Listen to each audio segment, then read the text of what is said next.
ನ ಮದ್ವಿಷಯ ಏವಾಯಂ ನಿಯಮ ಕಿಂತರ್ಹಿ M M ವಾಪಿ ಸ್ಮರನ್ ಭಾವಂ ಯತ್ಯಂತೆ ಕಲೇವರಂ ತಂತಮೇವೈ ಕೌಂತೇಯ ಸದಾ ತದ್ಭಾವ ಭವಿತಃ. ಶ್ರೀಮದ್ ಭಗವದ್ಗೀತೆಯ 8ನೇ ಅಧ್ಯಾಯವನ್ನು ವಿಚಾರಿಸ್ತಾ ಇದ್ದೇವೆ. ಬಹಳ ಮಟ್ಟಿಗೆ ಉಪಾಸನ ಅಂತಕ್ಕಂಥ ಭಾಗ. ಅಧ್ಯಾತ್ಮಸ್ಥಳದಲ್ಲಿ ಕರ್ಮ, ಉಪಾಸನ, ಜ್ಞಾನ ಅಂತ 3 ಮೆಟ್ಲು. ಭಗವದ್ಗೀತೆಯಲ್ಲಿ 3 ವಿಷಯಗಳನ್ನು ಬೇರೆ ಬೇರೆ ಅಧ್ಯಾಯಗಳಲ್ಲಿ ವಿಚಾರ ಮಾಡಿದ್ದಾರೆ. ಕರ್ಮಯೋಗದ ವಿಷಯದಲ್ಲಿ ತಾವು ಕೇಳಿದ್ದೀರಿ. ಧ್ಯಾನ ಯೋಗದ ಈಗ ನಡೀತಾ ಇದೆ. ಧ್ಯಾನ ಅನ್ನೋದರಲ್ಲೂ 2 ಭಾಗ. ಒಂದನ್ನ ನೇರಾಗಿ ವಸ್ತು ಹೇಗಿದೆಯೋ ಹಾಗೆ ತಿಳಿದುಕೊಳ್ಳತಕ್ಕಂಥ ಕ್ರಮ, ಅದಕ್ಕೆ ವೇದಾಂತದಲ್ಲಿ ನಿಧಿಧ್ಯಾಸನ ಅಂತಾರೆ.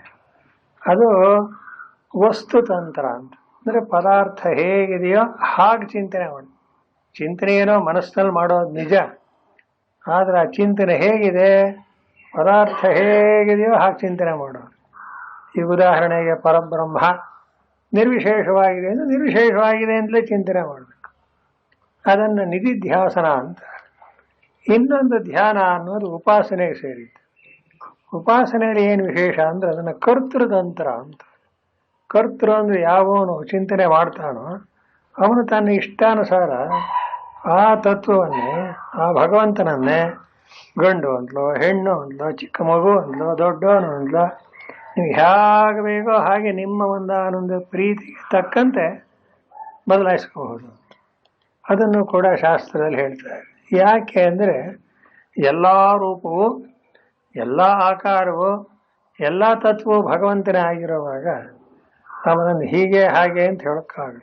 ಬೇಕಾದ್ರೆ ವಿಷ್ಣು ಅಂತ ಚಿಂತನೆ ಮಾಡಿ, ಶಿವ ಅಂತ ಚಿಂತನೆ ಮಾಡಿ, ಗೌರಿ ಅಂತ ಚಿಂತನೆ ಮಾಡಿ, ನಿಮ್ಗಿಷ್ಟ. ಆ ವ್ರತರತ್ನಾಕರ ಅಂತ ಒಂದು ಗ್ರಂಥ ಇದೆ, ವ್ರತ ಮಾಡಿಸ್ತೀನಲ್ಲ, ಅಲ್ಲಿ 12 ತಿಂಗಳಿಗೂ ಒಂದೊಂದು ವ್ರತಗಳನ್ನು ಬರದೇ ಇದ್ದಾರೆ. ಸ್ವಾಮಿ ಇದರಲ್ಲಿ ಯಾವ ದೇವರು ಅಂತ ಕೇಳಿದ್ರೆ ಹೇಳೋದು ಎಲ್ಲವೂ ದೇವರು. ಆಯಾ ವ್ಯಕ್ತಿ ಅವನವನ ಇಷ್ಟಾನುಸಾರ ಅವನ ಮನಸ್ಸಿಗೆ ಯಾವುದು ಒಪ್ಪಿಗೆ ಆಗುತ್ತೋ ಅದರಂತೆ ಭಗವಂತನನ್ನ ಚಿಂತನೆ ಮಾಡಬಹುದು. ಅದನ್ನು ಉಪಾಸನ ಅಂತಾರೆ. ಈಗ 8ನೇ ಅಧ್ಯಾಯದಲ್ಲಿ ಹೇಳ್ತಾ ಇರೋ ವಿಷಯ ಅದೇನೆ. ಆದರೂ ಒಂದು ನಿಯಮ ಹೇಳ್ತಾರೆ, ಒಂದೇ ಸ್ವರೂಪವನ್ನ ನಿರಂತರವಾಗಿ ಚಿಂತನೆ ಮಾಡಬೇಕು ಅಂತ. ಇವತ್ತೊಂಥರ, ನಾಳೆ ಒಂಥರ, ನಾಡಿದ್ದೊಂಥರ ಅಂತ ಹಾಗಾಗಬಾರ್ದು. ಮತ್ತೇನಾಗಿರಬೇಕು, ಒಂದೇ ರೀತಿಯಾಗಿ. ಅದನ್ನೇ ನಮ್ಮಲ್ಲಿ ಇಷ್ಟ ದೇವತಾ ಅಂತಾರೆ, ಅಥವಾ ಕುಲದೇವತಾ ಅಂತಲೂ ಕರೀತಾರೆ. ನಿಮ್ಮ ದೇವರು ಯಾವುದೋ, ನೀವು ಯಾವ ದೇವರು ಮಕ್ಕಳು ಅಂತ ಕೇಳ್ತಾರೆ ನೋಡಿ, ಅದರ ಹಿನ್ನೆಲೆ ಇದೇನೆ ಅಂತ ಅರ್ಥ. ಅಂದರೆ ನಿಮ್ಮ ಹಿರಿಯರು, ನಿಮಗಿಂತ ಹಿಂದಿನವರು ಆ ದೇವರನ್ನ ಯಾವ ರೀತಿ ಉಪಾಸನೆ ಮಾಡಿದ್ರು, ನರಸಿಂಹದೇವರು ಅಂತಲೇ, ವೆಂಕಟೇಶ ದೇವರು ಅಂತಲೇ, ದೇವಿ ಅಂತಲೇ ಅಂತ. ಯಾಕೆ ಅಂದರೆ ನಮ್ಮ ಹಿರಿಯರು ಮಾಡಿದಂಥ ಮಾರ್ಗದಲ್ಲಿ ನಾವು ಹೋದರೆ ನಮಗೂ ಅದೇ ರೀತಿಯಾದಂತಹ ಫಲ ಉಂಟಾಗುತ್ತೆ. ಇದಿಷ್ಟು ಕೂಡ ದ್ವೈತ. ಉಪಾಸನೆ ಅನ್ನೋದು, ಕರ್ಮ ಅನ್ನೋದು ಎಲ್ಲ ದ್ವೈತ ಪ್ರಪಂಚದಲ್ಲಿಯೇ ಹೊರತು ಮತ್ತೇನೂ ಇಲ್ಲ. ಆದರೆ ಇದಿಷ್ಟರಿಂದಲೂ ಉಪಕಾರ ಉಂಟು ಅದ್ವೈತಕ್ಕೆ. ಹೇಗೆ ಮನಸ್ಸನ್ನು ಏಕಾಗ್ರತೆ ಮಾಡುವುದು, ಆ ವಸ್ತುವನ್ನು ಪ್ರೇಮದಿಂದ ಭಕ್ತಿಯಿಂದ ನೋಡುವುದು, ಹೀಗೆ ಮೆಲ್ಲಗೆ ಭಕ್ತಿ ಅಂತಕ್ಕಂಥ ಅಂತರಂಗದ ಒಂದು ಕ್ರಮ, ಒಂದು ಸಾಧನ ಉಂಟಾದರೆ ಒಂದು ಸುಲಭವಾಗಿ ಆ ತತ್ವವನ್ನು ಗುರುತಿಸಬಹುದು. ಜ್ಞಾನದ ಸ್ವಭಾವ ಹೇಗೆ ಅಂದರೆ ವಸ್ತು ಹೇಗಿದೆಯೋ ಹಾಗೆ ಗುರುತಿಸಬೇಕು. ಇಲ್ಲಿ ನಿಂತ್ಕೊಂಡು ನೋಡಿದ್ರೆ ಒಂದು ಬೆಟ್ಟ ಕಾಣುತ್ತೆ, ಬೆಟ್ಟ ಇದೆ ಇದೆ ಅಂತ ಅರ್ಥ. ಸ್ವಾಮಿ ನೀವು ನೋಡಿ, ನಾವು ನೋಡಿದ್ರು ಬೆಟ್ಟಿದೆ. ಯಾಕೆ? ಅದು ವಸ್ತು. ಅದನ್ನು ನೋಡ್ಬೇಕಂತ ಇಂದ್ರಿಯ ಕಣ್ಣು. ಕಣ್ಣಿನಿಂದ ನೋಡಿದಾಗ ಯಾರ್ಯಾರಿಗೆ ಕಣ್ಣಿದೆಯೋ ಎಲ್ರಿಗೂ ಅದು ಹಾಗೆ ಕಾಣುತ್ತೆ ಅಲ್ವೇ? ಇದನ್ನೇ ವೇದಾಂತದಲ್ಲಿ ವಸ್ತುತಂತ್ರ ಅಂತಾರೆ. ಇದರ ಸಮನ್ವಯ ಹೇಗೆ ಅಂದರೆ, ಈಗ ನಾನು ಅಥವಾ ನೀವು ಅವರು ಪ್ರತಿಯೊಬ್ಬರು ತನ್ನನ್ನು ಏನಂತ ತಿಳ್ಕೊತೀವಿ, ನಾನು ಅಂತ ತಿಳ್ಕೊತೀವಿ. ಯಾರು ಅಂದ್ರೆ ನಾನು ಅಂತ ಬಾಗಿಲು ತಟ್ಟಿದಾಗ ನಾನು ಅಂದರೆ ಅಂತವ್ರಿಗೆ ಕೇಳಿದರೆ ನಾನು ಗಂಡಸು ಅಂತ ಹೆಂಗಸು ಅಂತ ಹೆಸರು ಹೇಳೋದು ಅಡ್ರೆಸ್ ಹೇಳೋದು ಮಾಡ್ತೀನಿ. ಅಲ್ಲಿಂದ ಮುಂದಕ್ಕೆಲ್ಲ ರಾಂಗ್ ಅದು ಬರೀ ಅಧ್ಯಾರೋಪ. ನಾನು ಅನ್ನೋದೇ ಒರಿಜಿನಲ್ ಅದು. ನಾನು ಅನ್ನೋದಕ್ಕೆ ಏನು ಅಂದರೆ ಎಲ್ಲವೂ ನಾನಾಗ್ಬೋದು. ಹೆಂಗಸು ನಾನಾಗ್ಬೋದು, ಗಂಡಸು ನಾನಾಗ್ಬೋದು. ಅದಕ್ಕೆ ಶಾಸ್ತ್ರ ಏನನ್ನುತ್ತೆ, ತ್ವಂ ಸ್ತ್ರೀ ತ್ವಂ ಪುಮಾನಸಿ ತ್ವಂ ಕುಮಾರಃ ಉತವಾ ಕುಮಾರಿ ಅಂತ ಶ್ವೇತಾಶ್ವತರ ಉಪನಿಷತ್ತು ಬರೀದೆ. ಪರಮಾತ್ಮ ನೀನು ಯಾರು ಅಂದರೆ ಹೆಣ್ಣು ಅಂದ್ರು ನೀನೇ, ಗಂಡು ಅಂದ್ರು ನೀನೇ, ಹುಡುಗಿ ಅಂದ್ರು ನೀನೇ, ಹುಡುಗ ಅಂದ್ರು ನೀನೇ, ಮುದುಕ ಅಂದ್ರು ನೀನೆ. ಸ್ವಾಮಿ ಎಲ್ಲ ನಾನೇ ಅಂತ ನೋಡ್ಕೊಳ್ಳಿ. ನಿಮ್ಮ ಜೀವಮಾನದಲ್ಲಿ ಮಗುವಾಗಿದ್ದ ಹೇಗಿದ್ರೆ ಕುಮಾರನೋ ಕುಮಾರಿಯೋ ಹಾಗಿದ್ರೆ, ಯುವಕರಾದ ಮೇಲೆ ಯುವಕರಾದ್ರಿ, ಆಮೇಲೆ ಏನಾದ್ರೆ ವೃದ್ಧರಾದ್ರಿ. ಹಾಗಾಗಿ ನೀವು ಹುಡುಗನಾಗಿದ್ದಾಗ ನೀವು ಇಲ್ಲ ಮಧ್ಯ ವಯಸ್ಸಿನಾಗಿದ್ದಾಗ ನೀವು ಅಂತ ಕೇಳಿದ್ರೆ ಏನು ಹೇಳಬೇಕು? ಇದೇನ್ರಿ ಹೀಗಂತೀರಿ? ಎಲ್ಲವೂ ನೋಡಿದ್ರ ಎಷ್ಟರ ಮಟ್ಟಿಗೆ ನಮ್ಮ ಒಂದು ವ್ಯವಹಾರದಲ್ಲಿ ಇದೆ ಅಂತ. ಅಲ್ಲಿ ಏನಾಗಿದೆ, ನಾನು ಅನ್ನೋದು ಬದಲಾವಣೆ ಆಗಿಲ್ಲ, ಶರೀರ ಬದಲಾವಣೆ ಇಷ್ಟೇ. ಶರೀರದ ಬದಲಾವಣೆಯಿಂದ ನಾವು ಮುದುಕ ಮತ್ತೊಂದು ಅಂತ ಹೇಳ್ತೇವೆ ಹೊರತು ನಿಜವಾಗ ನಾನು ಅನ್ನೋದು ಏನಾದ್ರು ವ್ಯತ್ಯಾಸವಾಗಿದೆಯೋ? ವೇದಾಂತಗಳು ಇದನ್ನು ಬಹಳ ಭದ್ರವಾಗಿ ಹಿಡ್ಕೋತಾರೆ. ಯಾಕೆ? ನಿಮ್ಮ ಸ್ವರೂಪದಲ್ಲಿ ಯಾವುದು ಬದಲಾವಣೆ ಆಗಿಲ್ಲವೋ ಅದೇ ನೀನು. ಅವ್ಯಕ್ತೋಯಂ ಅಚಿಂತ್ಯೋಯಂ ಅವಿಕಾರ್ಯೋಯಂ ಉಚ್ಯತೆ ಅಂತ ಪ್ರಾರಂಭದಲ್ಲೇ ಅರ್ಜುನನಿಗೆ ಭಗವಂತ ಹೇಳಿದ್ದಾರೆ. ಅಪ್ಪ, ಆತ್ಮನಿಗೆ ಯಾವ ರೀತಿಯಾದಂಥ ವಿಕಾರಗಳಿಲ್ಲ. ನಜಾಯತೆ ನಮ್ರಿಯತೆ, ಅದು ಹುಟ್ಟೋಲ್ಲ, ಸಾಯೋಲ್ಲ. ಶರೀರವೇ ಹುಟ್ಟುತ್ತೆ, ಶರೀರವೇ ಸಾಯುತ್ತೆ. ಅದರ ಹಣೆ ಬರ. ತಾನು ಅನ್ನೋ ಸ್ವರೂಪಕ್ಕೆ ಏನೊಂದು ಬದಲಾವಣೆ. ಹಾಗಾದ್ರೆ ಅದು ಎಷ್ಟಿದೆ? ಒಂದೇ. ನಮ್ಮ ಗುರುಗಳು ಹೇಳೋರು, ನಾನು ಅಂದರೆ ಏಕವಚನ ಆಯಿತು. ಸ್ವಾಮಿ ಬಹುವಚನ ಹೇಳಿ ಅಂದರೆ ವ್ಯಾಕರಣದ ಪ್ರಕಾರ ನಾವು ತಪ್ಪು ಅಂದರು. ಯಾಕೆ ತಪ್ಪು ಅಂತ?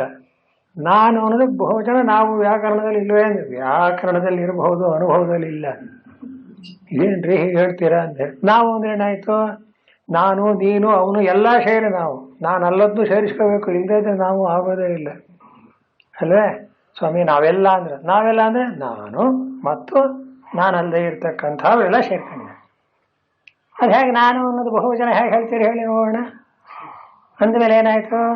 ಏಕಮೇವ ದ್ವಿತೀಯ. ನೋಡಿದ್ರ ಸಿದ್ಧಾಂತ ಹೇಗೆ ಬರುತ್ತೆ? ಅನುಭವದಿಂದ ನೋಡಿದರೆ ಆತ್ಮ ಎಷ್ಟಿದೆ? ಒಂದೇ. ಮತ್ತು ಇಷ್ಟೊಂದು ನಾಮರೂಪಗಳಾಗಿ ಬಿಡಿಯಾಗಿ ಕಾಣುತ್ತಲ್ಲ ಅಂದರೆ ಕಂಡುಕೊಳ್ಳಿ, ಅದು ದ್ವೈತ ದೃಶ್ಯ, ಪರಮಾರ್ಥವಲ್ಲ. ಅದು ಪರಮಾರ್ಥ ಯಾವುದು? ಏಕಮೇವ. ನೋಡಿದ್ರ ಇಂಥ ಯಾವ ತತ್ವವನ್ನೇ ತಿಳ್ಕೊಳ್ಳುವವರೆಗೂ ಏನು ಮಾಡಬೇಕು? ನಾನು ನೀನು ಅಂತ ವ್ಯವಹಾರ ಮಾಡಿ ತಪ್ಪೇನಿಲ್ಲ. ಈಗ ಆ ಭಗವಂತ ಹೇಳ್ತಾನೆ, ನೋಡಪ್ಪ, ಉಪಾಸನಾ ಪ್ರಕರಣದಲ್ಲಿ ದ್ವೈತ, ನಾನು ಭಗವಂತ ಅನ್ನೋ ಭೇದ ಇದೆ. ಆ ಭೇದ ಮಾಡಲೇಬೇಕು, ಇಲ್ಲದೇ ಇದ್ರೆ ಚಿಂತನೆ ಮಾಡೋಕೆ ಆಗೋದಿಲ್ಲ. ಇದು ಹೇಗಿರಬೇಕು ಅಂದರೆ ಕೊನೆಯಲ್ಲಿ ಏನಾಗಬೇಕು? ಈ ನಾನು ಅನ್ನೋದೊಳಗೆ ಎಲ್ಲವೂ ಬಂದು ಒಂದಾಗಬೇಕು. ಸರ್ವೇ ವೇದಾಯತ್ರೈಕಂ ಭವಂತಿ ಅಂತ ಸಕಲ ವೇದಗಳು ಶಾಸ್ತ್ರಗಳು ಯಾವುದು ಏನೊಂದು ತತ್ವವನ್ನು ಹೇಳಿದರೂ ಎಲ್ಲವೂ ಆ ಒಂದೇ ಪರಮಾರ್ಥ ಸ್ವರೂಪದಲ್ಲಿ ಅಡಕವಾಗುತ್ತದೆ. ಇದನ್ನೇ ಅದ್ವೈತ ಅಂತ. ಈವರೆಗಿನ 7ನೇ ಅಧ್ಯಾಯದಲ್ಲಿ ಇದೇ ತತ್ವವನ್ನು ಅತ್ಯಂತ ವಿಶಿಷ್ಟವಾಗಿ ಭಗವಂತ ಹೇಳಿದ್ದಾನೆ. ಆ 7ನೇ ಅಧ್ಯಾಯ ಇರೋದೇ ಪರಮಾರ್ಥ ತತ್ವದ ಒಂದಾನೊಂದು ಸ್ವರೂಪವನ್ನು ತಿಳಿಸಿ. ಮತ್ತಿನ್ನೂ ಒಂದ್ಸಲ ಬರುತ್ತೆ ಅಂತ ಇಟ್ಕೊಳ್ಳಿ, 13ನೇ ಅಧ್ಯಾಯದಲ್ಲೂ ಬರುತ್ತೆ, ಆಗ ವಿಚಾರ ಮಾಡೋಣ.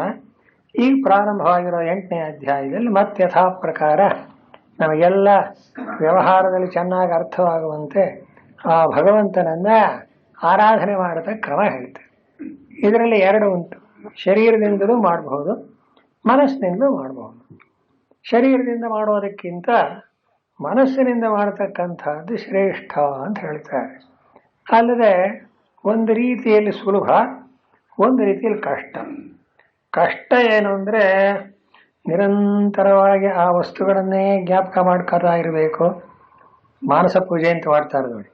ಮನೆಯಲ್ಲಿ ಯಾವುದೇ ಪದಾರ್ಥ ಇಲ್ಲದೆ ಹೋದ್ರೆ ಮನಸ್ಸಿನಿಂದ ಎಲ್ಲವನ್ನೂ ಕಲ್ಪನೆ ಮಾಡ್ಕೋಬಹುದು ಅಂತ ನಮ್ಮ ಗುರುಗಳು ತಮಾಷೆಯಾಗಿ ಹೇಳುವರು.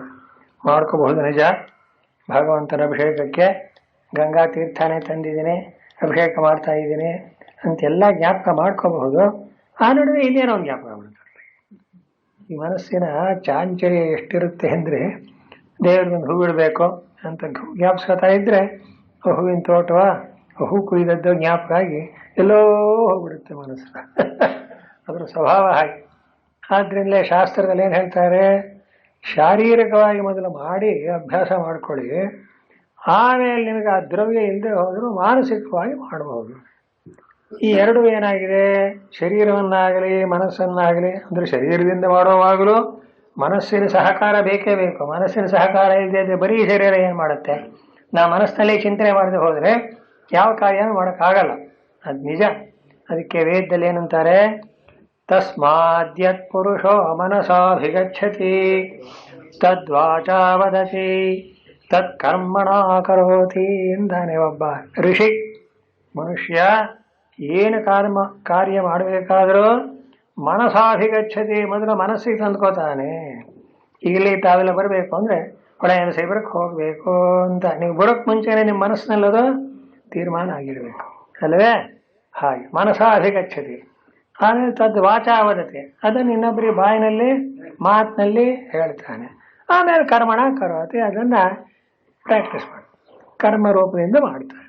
ಹೀಗೆ ಅಂತಃಕರಣ ಅನ್ನೋದಿದೆಯಲ್ಲ, ಅದನ್ನು ಈಗ ಗುರಿಯಾಗಿಟ್ಟುಕೊಂಡು ಅದನ್ನು ಪೂರ್ಣವಾಗಿ ಆತ್ಮನಲ್ಲೇ ಲಯ ಮಾಡಿದಾಗ ಜ್ಞಾನ, ಅದನ್ನು ಉಳಿಸ್ಕೊಂಡು ಆ ಪರಮಾತ್ಮನ ಆರಾಧನೆ ಮಾಡಿದರೆ ಅದಕ್ಕೆ ಧ್ಯಾನ ಅಂತ ಹೆಸರು. ಇದಕ್ಕೆ ಧ್ಯಾನ ಯೋಗ ಅಂತ 6ನೇ ಅಧ್ಯಾಯದ್ದು ನಿಧಿಧ್ಯಾಸನ. ಈ 8ನೇ ಅಧ್ಯಾಯದ್ದು ಇದು ದ್ವೈತ. ಇದು ನಿಧಿಧ್ಯಾಸನವಲ್ಲ, ಇದು ಮತ್ತೇನು ಧ್ಯಾನ ಅಂದರೆ ಚಿಂತನ, ಪರಮಾತ್ಮನನ್ನು ಚಿಂತನೆ ಮಾಡುವುದು ಅಂತ ಅರ್ಥ. ಈಗ ಭಗವಂತ ಈ 8ನೇ ಅಧ್ಯಾಯ ಪೂರ ಈ ಯಾವ ಧ್ಯಾನವನ್ನು ಕುರಿತು ಹೇಳ್ತಾನೆ. ಒಂದೇನು ಹೇಳ್ದ ಭಗವಂತ, ಇಡೀ ಜಗತ್ತೆಲ್ಲವೂ ನಾನೇ ಆಗಿದ್ದೀನಿ ಅಂತ.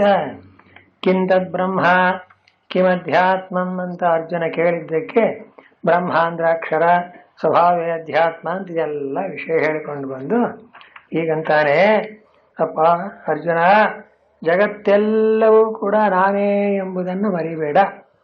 ಆದರೆ ಜಗತ್ತಿನ ರೂಪದಲ್ಲಿ ನೋಡಿದಾಗ ಪ್ರತಿಯೊಂದು ಬೇರೆ ಬೇರೆಯಾಗಿರುತ್ತೆ. ಆದ್ದರಿಂದ ಏನು ಮಾಡಬೇಕು, ಯಾವ ಪದಾರ್ಥವನ್ನು ನಾವು ನೋಡಿದರೆ ಅಥವಾ ಪರಿಚಯ ಮಾಡಿಕೊಂಡ್ರೆ ನಮಗೆ ಭಗವಂತನ ಜ್ಞಾಪಕ ಆಗುತ್ತೋ ಅದನ್ನು ಇಟ್ಟು ಈ ದೇವಸ್ಥಾನಕ್ಕೆ ಹೋಗ್ತೇನೆ, ನೋಡಿದ ಕೂಡಲೇ ದೇವರ ಜ್ಞಾಪಕ ಆಗುತ್ತೆ, ಸಂತೋಷ. ಹಾಗಾದ್ರೆ ಆ ವಿಗ್ರಹವನ್ನು, ಪ್ರತಿಮೆಯನ್ನು, ಫೋಟೋವನ್ನು ಏನು ಬೇಕಾದ್ರೂ ನೀವು ಮನಸ್ಸಿಗೆ ತಂದ್ಕೋಬಹುದು. ಇದು ನಮಗೆ ಧ್ಯಾನಕ್ಕೆ ಬಹಳ ಉಪಯೋಗ. ಹೇಗಿದ್ದಾನೆ ದೇವರು ಅಂದರೆ ನಿಮ್ಮ ಇಷ್ಟ ಅಂತಾನೆ. ಇಷ್ಟ ದೇವತಾ ಅಂತಲೇ ನಮ್ಮಲ್ಲಿ ಕರೆಯೋದು. ಇಷ್ಟ ದೇವತಾ ಅಂದರೆ ಅವರವರ ಇಚ್ಛಾನುಸಾರ ಹೇಗೆ ಬೇಕೋ ಹಾಗ ಭಗವಂತನನ್ನು ನೀವು ಕಲ್ಪನೆ ಮಾಡ್ಕೋಬೋದು. ಆ ಎಲ್ಲ ರೂಪಗಳು, ಎಲ್ಲ ನಾಮಗಳು, ಎಲ್ಲ ಆಕಾರಗಳು ಒಬ್ಬನದ್ದೇ. ಗಂಡಸು ಅನ್ಬಹುದು, ಹೆಂಗಸು ಅನ್ಬಹುದು, ಸ್ತ್ರೀ ಅನ್ಬಹುದು, ಎಲ್ಲವೂ ಈ ರೀತಿಯಾದ ಒಂದು ಭಾವನಾ ರೂಪವಾದ ಅಂತಃಕರಣದ ಒಂದು ಸಾಧನೆ ಇದೆಯಲ್ಲ, ಇದನ್ನೇ ಇಲ್ಲಿ ಧ್ಯಾನ ಯೋಗ ಅಂತ ಕರೀತಾರೆ. ಆಮೇಲೆ ಮುಂದಕ್ಕೆ ಏನು ಹೇಳಿದರು, ಇದನ್ನ ಸ್ವಲ್ಪ ಕಾಲ ಮಾಡಿ ಬಿಟ್ಬಿಟ್ರೆ ಉಪಯೋಗವಿಲ್ಲ, ನಿರಂತರವಾಗಿ ನಡೀತಾ ಇರಬೇಕು. ತೈಲಧಾರಾವತು ಅಂತ ಒಂದು ಕಡೆ ಬರೀತಾರೆ ಶಂಕರಾಜ. ಹಾಗೆ ಎಣ್ಣೆನ ಈ ಮೇಲಿಂದ ಕೆಳಕ್ಕೆ ಹಾಕಿದರೆ ಧಾರಾಕಾರವಾಗಿ ಒಂದು ದೊಡ್ಡ ಗೀಟಿನಂತೆ ಬಿಡ್ತಾ ಇರುತ್ತೆ, ಮತ್ತೆ ಅದಕ್ಕೆ ವಿಚ್ಛೇದ ಇರೋದಿಲ್ಲ. ಹಾಗೆ ನಮ್ಮ ಮನಸ್ಸು ಯಾವ ದೇವತೆಯನ್ನ ಅಥವಾ ಯಾವ ಆಕಾರವನ್ನ ಧ್ಯಾನ ಮಾಡ್ತೇವೆಯೋ ಅದರಲ್ಲಿಯೇ ಹಾಗೆ ನಿರಂತರವಾಗಿ ಮತ್ತೆ ಮತ್ತೆ ಮತ್ತೆ ಮತ್ತೆ ಆ ಸ್ವರೂಪವೇ ನೆನಪಾಗ್ತಾ ಇರಬೇಕು. ಇದು ಮನುಷ್ಯನಿಗೆ ಅನುಭವ ಇದೆ, ಮನಸ್ಸಿಗೆ ತಂದುಕೊಂಡ್ರೆ ಗೊತ್ತಾಗುತ್ತೆ. ಹೇಗೆ ಹಾಗೆ ಮಾಡಬೇಕಾದ್ರೆ ಇನ್ನೊಂದು ಹಿನ್ನೆಲೆ ಬೇಕು. ಆ ವಸ್ತುವಿನಲ್ಲಿ ನಮಗೆ ಪ್ರೇಮ ಇರಬೇಕು. ಈಗ ನಾವು ಯಾರೋ ಬೇಕಾದವರೊಬ್ರು ಇದ್ದಾರೆ ಅಂತ ಇಟ್ಕೊಳ್ಳಿ, ಮಕ್ಕಳು ಮರಿಯೋ ಇದ್ದಾರೆ, ಎಲ್ಲೋ ದೂರದಲ್ಲಿದ್ದಾರೆ ಅನ್ನಿ ಮರಿತೀವಿ ನಾವು, ಪದೇ ಪದೇ ಜ್ಞಾಪಕ ಆಗ್ತಾ ಇರುತ್ತೆ. ಅದರಲ್ಲೂ ತಾಯಂದ್ರಿಗೆ ಗೊತ್ತಿರುತ್ತೆ. ಎಲ್ಲಾರ ಮಕ್ಕಳು ದೂರದಲ್ಲಿದ್ದರೆ ಒಂದು ತಿಂಡಿ ಮಾಡಿದರೆ, ಅಡುಗೆ ಮಾಡಿದ್ವ, ನಮ್ಮ ಹುಡುಗನಿಗೆ ಇಷ್ಟ, ಅವನು ಎಷ್ಟೊತ್ತಿ ತಿಂತಾ ಇದ್ನೋ ಏನೋ ನೋಡಿ, ಅವರನ್ನು ಯಾವ್ದು ಎಷ್ಟು 1000 ಮೈಲಿ ದೂರದಲ್ಲಿ ಇರಲಿ, ಆ ತಾಯಿ ಮನಸ್ಸಿಗೆ ಅದು ಬರದೇ ಇರುತ್ತಾ. ಇದಕ್ಕೇನು ಹೆಸರು? ಧ್ಯಾನ. ಹಾಗೆ ಭಗವಂತನ ಧ್ಯಾನ ಬರಬೇಕು ನೋಡಿ. ಈ ಪ್ರಪಂಚದ ಧ್ಯಾನ ಕಡಿಮೆಯಾಗಿ ಭಗವಂತನ ಧ್ಯಾನ ಬಂದರೆ ಸಾಧಕ. ಆದ್ರೇನಾಗಿದೆ, ಪ್ರಪಂಚ ನೋಡಕ್ಕೆ ಪಂಚೇಂದ್ರಿಯಗಳಿದೆ, ಕಣ್ಣು ಕಿವಿ ಮೂಗು ಎಲ್ಲ ಇದೆ. ಪರಮಾತ್ಮನ ನೋಡಕ್ಕೆ ಇವನ್ನೆಲ್ಲ ಏನ್ ಮಾಡಬೇಕು? ಕಶ್ಚಿದ್ಧೀರ ಪ್ರತ್ಯಗಾತ್ಮಾನಮೈಕ್ಷತೆ, ಎಲ್ಲ ಒಳಮುಖವಾಗಿ ಮಾಡ್ಬೇಕಂತೆ. ಏನ್ ನಮಗೆ ಒಳಮುಖವಾಗಿ ಮಾಡೋದು ಅನ್ನೋದು ಅಭ್ಯಾಸವೇ ಇಲ್ಲ. ಕಣ್ಣು ಮುಚ್ಕೊಂಡು ಕೂತ್ಕೊಂಡ್ರು ಹೊರಗಿಂದೇ ಕಾಣೋದು ನಮಗೆ. ಏನು ಮಾಡ್ತೀವಿ? ಆದ್ದರಿಂದ ಭಗವಂತ ಹೇಳ್ತಾನೆ, ಅಪ್ಪ ಈ ಧ್ಯಾನ ಅನ್ನೋದಷ್ಟು ಸುಲಭವಲ್ಲ, ಕರ್ಮ ಮಾಡುವಷ್ಟು ಸುಲಭವಾಗಿ. ಕರ್ಮ ಮಾಡ್ಬೇಕಾದ್ರೆ ಏನೋ ಯೋಚನೆ ಮಾಡ್ತಾ ಏನ್ ಬೇಕಾದ್ರೂ ಮಾಡ್ಬೋದು. ಎಷ್ಟೋ ಸಲ ಊಟ ಮಾಡ್ತಾ ಮಾತಾಡ್ತಾರೆ. ಈಗ ಊಟ ಅಂದ್ರೆ ಅದೇ ಲೆಕ್ಕ ಎಲ್ಲರಿಗೂ. ಡಿನ್ನರ್ ಪಾರ್ಟಿಗೆ ಅಂದ್ರೆ ಹರಟೆ ಹೊಡೆಯೋದೆ, ಊಟ ಮಾಡ್ತಾರೋ ಬಿಡ್ತಾರೋ ಗೊತ್ತಿಲ್ಲ. ಅದಕ್ಕೆ ಬೇರೆ ಇಲ್ಲ, ಹೊಟ್ಟೆ ಇರುತ್ತೆ, ಒಳಗೆ ಹೋಗ್ತಿರುತ್ತೆ ಅಷ್ಟೇ ಪದಾರ್ಥ. ಜ್ಞಾನವೆಲ್ಲ ಎಲ್ಲಿರುತ್ತೆ? ಯಾವುದೋ ಜ್ಞಾನ. ಹಾಗೆ ಆ ರೀತಿಯಲ್ಲಿ ಮಾಡಕ್ ಬರೋದಿಲ್ಲ ಧ್ಯಾನವನ್ನು ಅಂತ. ಮತ್ತೆ ಹೇಗಿರ್ಬೇಕು? ತೈಲಧಾರಾವತ್ ಅಂತ ಹಿಂದೆ ದೃಷ್ಟಾಂತ ಕೊಟ್ಟಿದ್ದಾರೆ. ಎಣ್ಣೆ ಹೇಗ್ಬಿಟ್ಟು ಹೇಗೆ ನಿರಂತರವಾಗಿ ಬೆಳೆದಿರುತ್ತೋ ಹಾಗೆ ಆ ಪರಮಾತ್ಮನ ಚಿಂತನೆ ನೀವು ನಿಮ್ಮಿಷ್ಟ ಯಾವ ದೇವತೆಯನ್ನು ಹೇಗೆ ಬೇಕಾದರೂ, ಯಾವ ರೂಪದಿಂದಲಾದರೂ, ಯಾವ ಆಕಾರದಿಂದಲಾದರೂ ಮಾಡಬಹುದು. ಇದನ್ನೇ ನಮ್ಮಲ್ಲಿ ಏನಂತಾರೆ ಗೊತ್ತೇ? ಸಂಧ್ಯಾವನೆಯಲ್ಲಿ ಒಂದು ಮಂತ್ರ ಹೇಳ್ತೀವಿ, ಆಕಾಶಾತ್ ಪತಿತಂತೋಯಂ ಯಥಾ ಗಚ್ಚತಿ ಸಾಗರಂ ಸರ್ವದೇವ ನಮಸ್ಕಾರ ಕೇಶವಂ ಪ್ರತಿ ಗಚ್ಚತಿ ಅಂತ ಶ್ಲೋಕ ಏನೋ ಹೇಳ್ತೀವಿ, ಸಂಧ್ಯಾವನೆ ಮಾಡ್ತೀವಿ. ಅರ್ಥ ಏನು? ಆ ಋಷಿ ಹೇಳ್ತಾನೆ, ಮೇಲ ಆಕಾಶದಿಂದ ಬೀಳತಕ್ಕಂಥ ನೀರು ಎಲ್ಲವೂ ಎಲ್ಲಿಗೆ ಹೋಗಿ ಸೇರುತ್ತೆ ಹೇಳಿ? ಸಮುದ್ರ. ಯಥಾ ಗಚ್ಚತಿ ಸಾಗರ. ಹಾಗೆಯೇ ಸರ್ವದೇವ ನಮಸ್ಕಾರ, ನೀವು ಯಾವ ದೇವರಿಗಾರು ನಮಸ್ಕಾರ ಮಾಡಿ, ಅದು ಪರಮಾತ್ಮನಿಗೆ ಈ ಭಾವನೆ ಬರಬೇಕು. ಹಾಗೇನಾಗತ್ತೆ? ಏಕಾಗ್ರತೆ ಬಹಳ ಅನುಕೂಲವಾಗುತ್ತೆ. ಇನ್ನೊಂದು ಪರಮಾತ್ಮನ ಕೃಪೆ ಏನು ಅಂದರೆ, ಕಣ್ಣು ಕೈ ಕಿವಿ ಮೂಗು ಪಂಚೇಂದ್ರಿಯಗಳನ್ನು, ಬೇರೆ ಪ್ರಾಣಿಗಳಿಗೆ ಇಷ್ಟೆಲ್ಲ ಇಂದ್ರಿಯಗಳನ್ನು ಕೊಟ್ಟಿಲ್ಲ ದೇವರು, ಮನುಷ್ಯನಿಗೆ ಕೊಟ್ಟಿದ್ದಾನೆ. ಆದ್ದರಿಂದ ಎಲ್ಲ ಇಂದ್ರಿಯಗಳನ್ನು ನೀವು ಆ ಪರಮಾತ್ಮನ ಕಡೆಗೆ ತಿರುಗಿಸಿದರೆ ಉಪಾಸನೆ, ಧ್ಯಾನ ಅಂತ ಆಗುತ್ತೆ. ಆದ್ದರಿಂದ ಕಣ್ಣಿನಿಂದ ನೋಡ್ರಿ, ಕಿವಿಯಿಂದ ಕೇಳಿ, ಎಲ್ಲವೂ ಏನಾಗಿದೆ?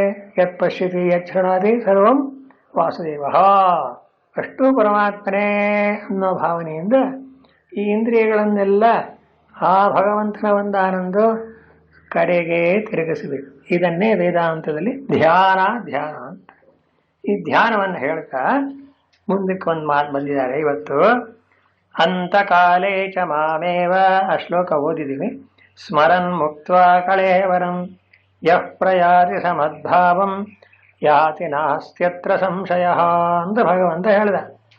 ಅರ್ಜುನ, ಈ ಧ್ಯಾನವನ್ನ ಜೀವಂತರಾಗಿದ್ದಾಗ, ಶಕ್ತಿ ಇದ್ದಾಗ ಮಾಡೋದು ಸರಿ, ಆದ್ರೆ ಇದಕ್ಕೊಂದು ಗುರಿ ಇದೆ. ಏನು? ಎಷ್ಟೇ ನೀವು ಸ್ಮರಣೆ ಮಾಡ್ತಾ ಇದ್ರು ಕೊನೆಯವರೆಗೆ ಆ ಭಗವಂತನ ಸ್ಮರಣೆ ಬರಬೇಕಂತ. ಅಂತಕಾಲ ಅಂದ್ರೇನು? ಈ ದೇಹವನ್ನು ಬಿಟ್ಟು ಜೀವಾತ್ಮನು ತೆರಳತಕ್ಕಂಥ ಕಾಲ. ಅದು ಬಹಳ ಮುಖ್ಯವಾದದ್ದು. ನೀವು ಬದುಕಿದ್ದಾಗ ಎಷ್ಟೇ ಮಾಡಿರಿ ಕೊನೆಯಲ್ಲಿ ಏನು ಜ್ಞಾಪಿಸ್ಕೋತೀರಾ ಅಂತ, ಅದು ಬಹಳ ಮುಖ್ಯವಾದದ್ದು ಅಲ್ವೇ? ಒಂದು ಗುರುಗಳು ತಮಾಷೆ ಕಥೆ ಹೇಳೋರು, ಹಿಂದೆಲ್ಲ ಹರಿಕಥೆ ನಡೀತಿತ್ತು, ಈಗೆಲ್ಲ ಹರಿಕಥೆ ನಿಂತೋಗಿದೆ. ಅವನು ಬಾ ಯಾವಾಗ ಕಾಕ ಕಾಕ ಕಾ ಅಂತಿದ್ದ ಅಂತ, ಏನು ಕೇಳ್ತಾನೋ ಪಾಪ ಅಂತ ಜ್ಞಾಪಿಸ್ಕೊಂಡು ಬಲವಂತವಾಗಿ ಏನ್ರಿ ಕಾಕ ಅಂದ್ರೆ ಏನು ಆಸೆ ಇದೆ ಏನು ಅಂತ ಪಕ್ಕದಲ್ಲಿರೋರೆಲ್ಲ ಕೇಳ್ತಾ ಇದ್ರಂತೆ. ಹಾಗೆ ಹೇಳಿದ್ರೆ ಎಂಥದೋ ಕುರಿ ಕಡಿಯುತ್ತೆ ಅಂತ ಏನೋ ಒಂದು ಹೇಳ್ಬಿಟ್ಟ ಅಂತ, ಎಂಥದೋ ಜ್ಞಾಪಿಸ್ಕೊಂಡ್ಬಿಟ್ಟ. ಹಾ, ಕರು ಕಸಗುಡಿಗೆ ಕಡಿಯುತ್ತೆ, ಕಾಕ ಮೂರಾಯ್ತಲ್ಲ, ಕರು ಕಸಗುಡಿಗೆ ಕಡಿಯುತ್ತೆ. ನೋಡಿದ್ರ ಹೇಗಿದೆ? ಅಂತ ಕಾಲೇಚ ಮಾಮೇವ ಅಂದ್ರೆ ಇನ್ನು ಎಲ್ಲಿ ಹೋಗ್ಬೇಕು? ಅದಕ್ಕೋಸ್ಕರ ಕೊನೆ ಅಂತ್ಯಕಾಲ ಸ್ಮರಣೆ ಬಹಳ ಮುಖ್ಯವಾದ. ಅದಕ್ಕೋಸ್ಕರ ಯಾರು ಇನ್ನೇನು ಹೊರಟು ಬಿಡ್ತಾರೆ ಅಂತ ಆದ್ರೆ ಆ ಬಂಧುಗಳಿಗೆಲ್ಲ ಹೇಳ್ತಾರೆ, ನಾರಾಯಣ ಅನ್ನೇ ಕೃಷ್ಣ ಅನ್ನೇ ಭಜನೆ ಮಾಡಿ ಅವರಿಗೆ ಕೊನೆಯ ಒಳಗದು ಜ್ಞಾಪಕಕ್ಕೆ ಬರಲಿ ಅನ್ನೋ ಅರ್ಥ. ಸರಿ, ಇದರ ಒಂದಾನೊಂದು ಗುರಿ ಏನು ಕೇಳಿ. ಮರಣಕಾಲದ ನೆನಪಿಗಾಗಿ ಅಭ್ಯಾಸ ಅಂತಲೇ ಗುರುಗಳು ಹೆಡ್ಡಿಂಗ್ ಹಾಕಿ, ನಾ ಮದ್ವಿಷಯ ಏವಾಯಂ ನಿಯಮಃ ಕಿಂತರಿಹಿ ಅಂದ್ರೆ, ಅಯ್ಯ ಭಗವಂತನಾದ ನನ್ನನ್ನೇ ಸ್ಮರಣೆ ಮಾಡಬೇಕು ಅಂತ ಹೇಳಿದ್ರೆ, ಓ ಭಗವಂತನಿಗೂ ಸ್ವಲ್ಪ ಅಹಂಕಾರ. ಇನ್ಯಾರನ್ನು ಸ್ಮರಣೆ ಮಾಡಬಾರ್ದು, ಮನೆಯಲ್ಲಿರ್ತಕ್ಕಂಥ ಹಣ ಕಾಸು ದುಡ್ಡು ಹೆಂಡತಿ ಮಕ್ಕಳು ಜೀರ್ಣೆ ಮಾಡಬಾರ್ದು. ಭಗವಂತ ಅವನ್ನೇ ಮಾಡ್ಬೇಕಾ ಅಂದ್ರೆ ಹಾಗಲ್ಲಪ್ಪ, ನನ್ನನ್ನೇ ಮಾಡಬೇಕು ಅನ್ನೋ ಅರ್ಥವಲ್ಲ, ನನ್ನ ವಿಷಯದಲ್ಲ, ಅದರದ್ದೊಂದು ಪ್ರಿನ್ಸಿಪಲ್ ಇದೆ ಅಂತ. ಏನು? ಏನನ್ನು ಚಿಂತನೆ ಮಾಡ್ತೀರೋ ಅದನ್ನು ಪಡಿತೀರಿ ಅಂತ ಹಾಗಂತ. ಯಂ ಯಂ ವಾಪಿ ಸ್ಮರನ್ ಭಾವಂ ತ್ಯಜತ್ಯಂತೆ ಕಲೇವರಂ ತಂತಮೇವೈತಿ ಕೌಂತೆಯ ಸದಾ ತದ್ಭಾವ ಭಾವಿತಃ. ಇದು ಸ್ವಭಾವ. ಏನಾಗಿದೆ? ಆ ಮರಣಕಾಲದಲ್ಲಿ ಯಂ ಯಂ ವಾಪಿ ಸ್ಮರನ್ ಭಾವಂ, ಯಂ ಭಾವಂ ದೇವತಾ ವಿಶೇಷಂ ಸ್ಮರನ್ ಚಿಂತಯನ್ ತ್ಯಜತಿ ಪರಿತ್ಯಜತಿ. ಅರ್ಜುನ, ಇದರ ಗುಟ್ಟೇನು ಅಂದ್ರೆ, ಕೊನೆ ದೇಹದಿಂದ ಈ ಆತ್ಮ ಹೊರಬರತಕ್ಕಂಥ ಕಾಲದಲ್ಲಿ ಏನನ್ನ ಜ್ಞಾಪಿಸ್ಕೊತಾನೋ ಅದನ್ನೇ ಪಡೀತಾನೆ. ಎಷ್ಟು ಶ್ರೇಷ್ಠವಾದ ರೀತಿಯಲ್ಲಿ ಹೇಳ್ತಾರೆ. ಆದ್ರಿಂದ ಆ ಭಾಗವತಲ್ಲಿರೋ ಜಡಭರತನ ಕಥೆ ಹೋದ್ರೆ ಗೊತ್ತಾಯ್ತು. ಅವನು ಅಷ್ಟು ಧ್ಯಾನ ಮಾಡ್ತಾ ಇದ್ರು ಕೊನೆಯಲ್ಲಿ ಏನಾಗ್ಬಿಡ್ತು, ಒಂದು ಜಿಂಕೆ ಸಾಕ್ಬಿಟ್ಟಿದ್ದಂತೆ. ಭಾಗವತಲ್ಲಿ ಬರೋ ಕಥೆ, ಜಡಭರತನ ಕಥೆ. ಆಮೇಲೆ ಜಡಭರತ ಆ ಜಿಂಕೆ ಸಾಕಿದಾಗ ಅವನಿಗೆ ದೇಹ ತ್ಯಾಗ ಮಾಡುವಾಗ ತುಂಬ ಪ್ರೀತಿ ಇತ್ತಲ್ಲ, ಆ ಜಿಂಕೆನೇ ಜ್ಞಾಪಿಸ್ಕೊಂಡಂತೆ. ಆಮೇಲೆ ಜಿಂಕೆಯಾಗೆ ಹುಟ್ಟುಬಿಟ್ಟ ಅವನು. ಆದ್ರಿಂದ ಎಂ ಎಂ ವಾಪಿ ಸ್ಮರನ್ ಭಾವಂ ಅನ್ನೋ ಮಾತಿನಲ್ಲಿ ಏನನ್ನು ನಾವು ಆ ಮರಣಕಾಲದಲ್ಲಿ ಅಂತಃಕರಣಕ್ಕೆ ಮನಸ್ಸಿಗೆ ತಂದ್ಕೊಂಡು ಚಿಂತನೆ ಮಾಡ್ತೇವೆಯೋ, ಹಾಗೆ ಚಿಂತನೆ ಮಾಡ್ತಾ ದೇಹವನ್ನು ಬಿಟ್ರೆ ತಂತಮೇವೈತಿ ಅದದೇ ಜೀವನವನ್ನು, ಅದದೇ ಒಂದಾನೊಂದು ಜನ್ಮವನ್ನು ಪಡೆಯುತ್ತಾನೆ ಅನ್ನೋ ಅರ್ಥ. ಅದಕ್ಕಂತಾರೆ ಅಂತಕಾಲೇ ಪ್ರಾಣವಿಯೋಗ ಕಾಲೇ ಕಲೇವರಂ ಶರೀರಂ. ಕಲೇವರ ಅಂದ್ರೆ ಶರೀರ, ಅಂತಕಾಲ ಅಂದ್ರೇನು? ಇನ್ನೇನು ಪ್ರಾಣ ಈ ದೇಹದಿಂದ ಹೊರಡುತ್ತೆ ಅನ್ನೋ ಸ್ಥಿತಿಯಲ್ಲಿ ಏನನ್ನು ಜ್ಞಾಪಕ ಮಾಡ್ಕೋತಾನೋ ತಂತಮೇವ, ಆ ಸ್ಮರಣೆ ಮಾಡಿದ್ದನ್ನೇ ಅವನು ಅದೇ ಜನ್ಮವನ್ನೇ, ಅದೇ ಒಂದಾನೊಂದು ಸಂಸಾರವನ್ನೇ ಪಡೆಯುತ್ತಾನೆ. ನಾಣ್ಯಂ ಹೇ ಕೌಂತೆಯ ಸದಾ ಸರ್ವದಾ ತದ್ಭಾವ ಭಾವಿತಃ ತಸ್ಮಿನ್ ಭಾವ ತದ್ಭಾವ ಸಹ ಭಾವಿತಃ ಸ್ಮರ್ಯಮಾಣತೆಯ ಅಭ್ಯಸ್ತಃ ಏನ ಸಹ ತದ್ಭಾವ ಭಾವಿತಃ. ಅಂದರೆ ಅದನ್ನೇ ಪಡಿತಾನೆ ಅನ್ನೋದಕ್ಕೇನು ಕಾರಣ ಅಂದ್ರೆ ಅದಕ್ಕೊಂದು ನಿಯಮ. ಏನನ್ನ ಮನುಷ್ಯ ಚಿಂತನೆ ಮಾಡ್ತಾನೋ ಅದನ್ನು ಪಡೀತಾನೆ. ಸದಾ ತದ್ಭಾವ ಭಾವಿತ. ತದ್ಭಾವ ಅಂದ್ರೆ ಆ ವಸ್ತುವಿನ ವಿಷಯದಲ್ಲಿರತಕ್ಕ ಮನಸ್ಸಿನ ವೃತ್ತಿ ಅಂತ. ಪದಾರ್ಥ ಹೊರಗಿದೆ, ಆ ಪದಾರ್ಥವನ್ನು ನಾವು ಹೇಗೆ ತಿಳ್ಕೊತೇವೆ?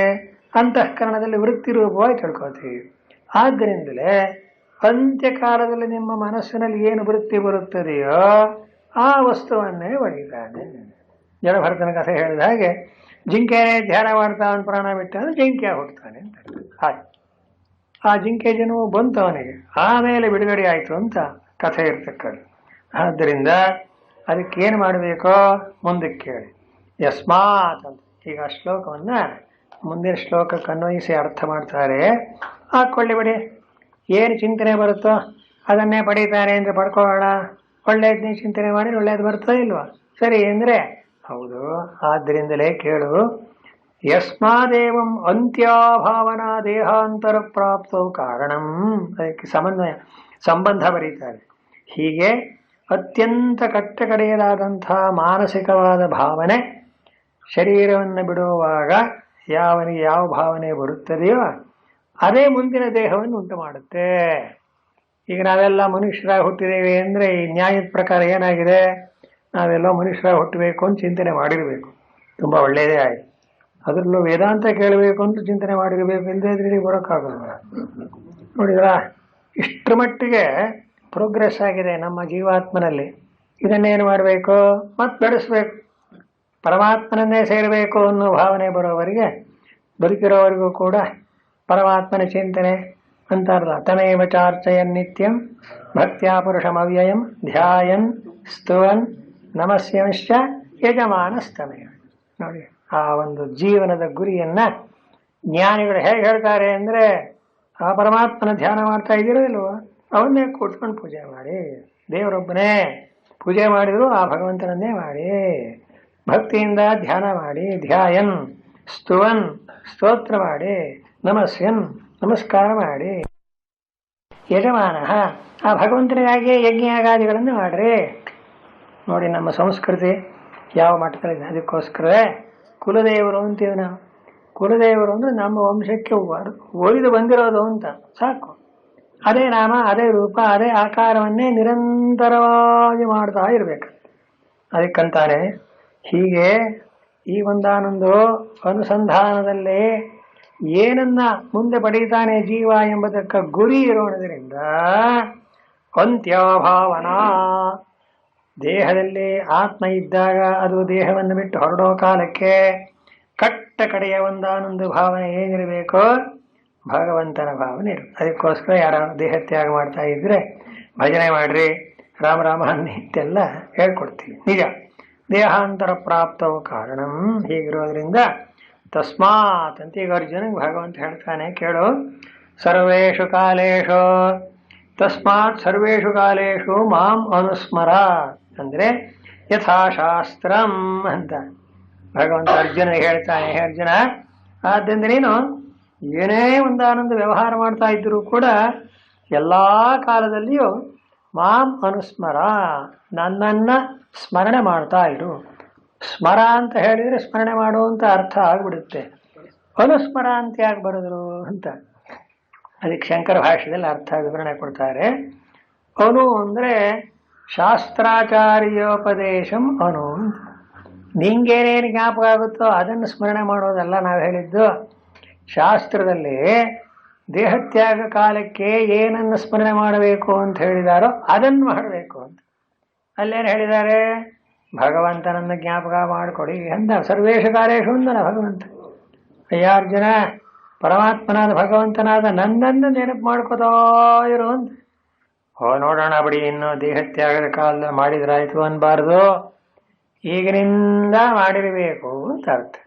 ಬಹಳ ಹಿಂದೆ ಒಂದು ನೀತಿ ಚಿಂತಾಮಣಿ ಅಂತ ಒಂದು ಹಳೆಯ ಪುಸ್ತಕ, ನಾವೆಲ್ಲ ಹುಡುಗರಾಗಿದ್ದ ಓದ್ತು. ಅದರಲ್ಲೊಂದು ಕಥೆ ಬರೆದಿತ್ತು. ಏನು ಅಂದ್ರೆ ಒಬ್ಬ ರಾಜ ಅವನ ಮಗ ಇಬ್ರು ಮಾತಾಡಿದ್ರು ಅಂತ. ದೊಡ್ಡ ಸೈನ್ಯ ಇಟ್ಟಿದ್ದಂತೆ ರಾಜ, ಅವ್ರನ್ನೆಲ್ಲ ಸಾಕ್ತಾ ಇದ್ದ. ಈ ಹುಡುಗ ಕೇಳ್ತಾನೆ, ಯುದ್ಧ ಕಾಲದಲ್ಲಲ್ವೇ ಸೈನ್ಯದ ಉಪಯೋಗ, ಆವಾಗ ಇವರನ್ನೆಲ್ಲ ಕರೆಸಿದ್ರಾಯ್ತು, ಈಗಿನಿಂದ ಯಾಕೆ ಸಾಕ್ತೀಯಾ, ಖರ್ಚಾಗುತ್ತಲ್ವೇ ಅಂತ ಏನೋ ಕೇಳಿದ್ದಂತೆ.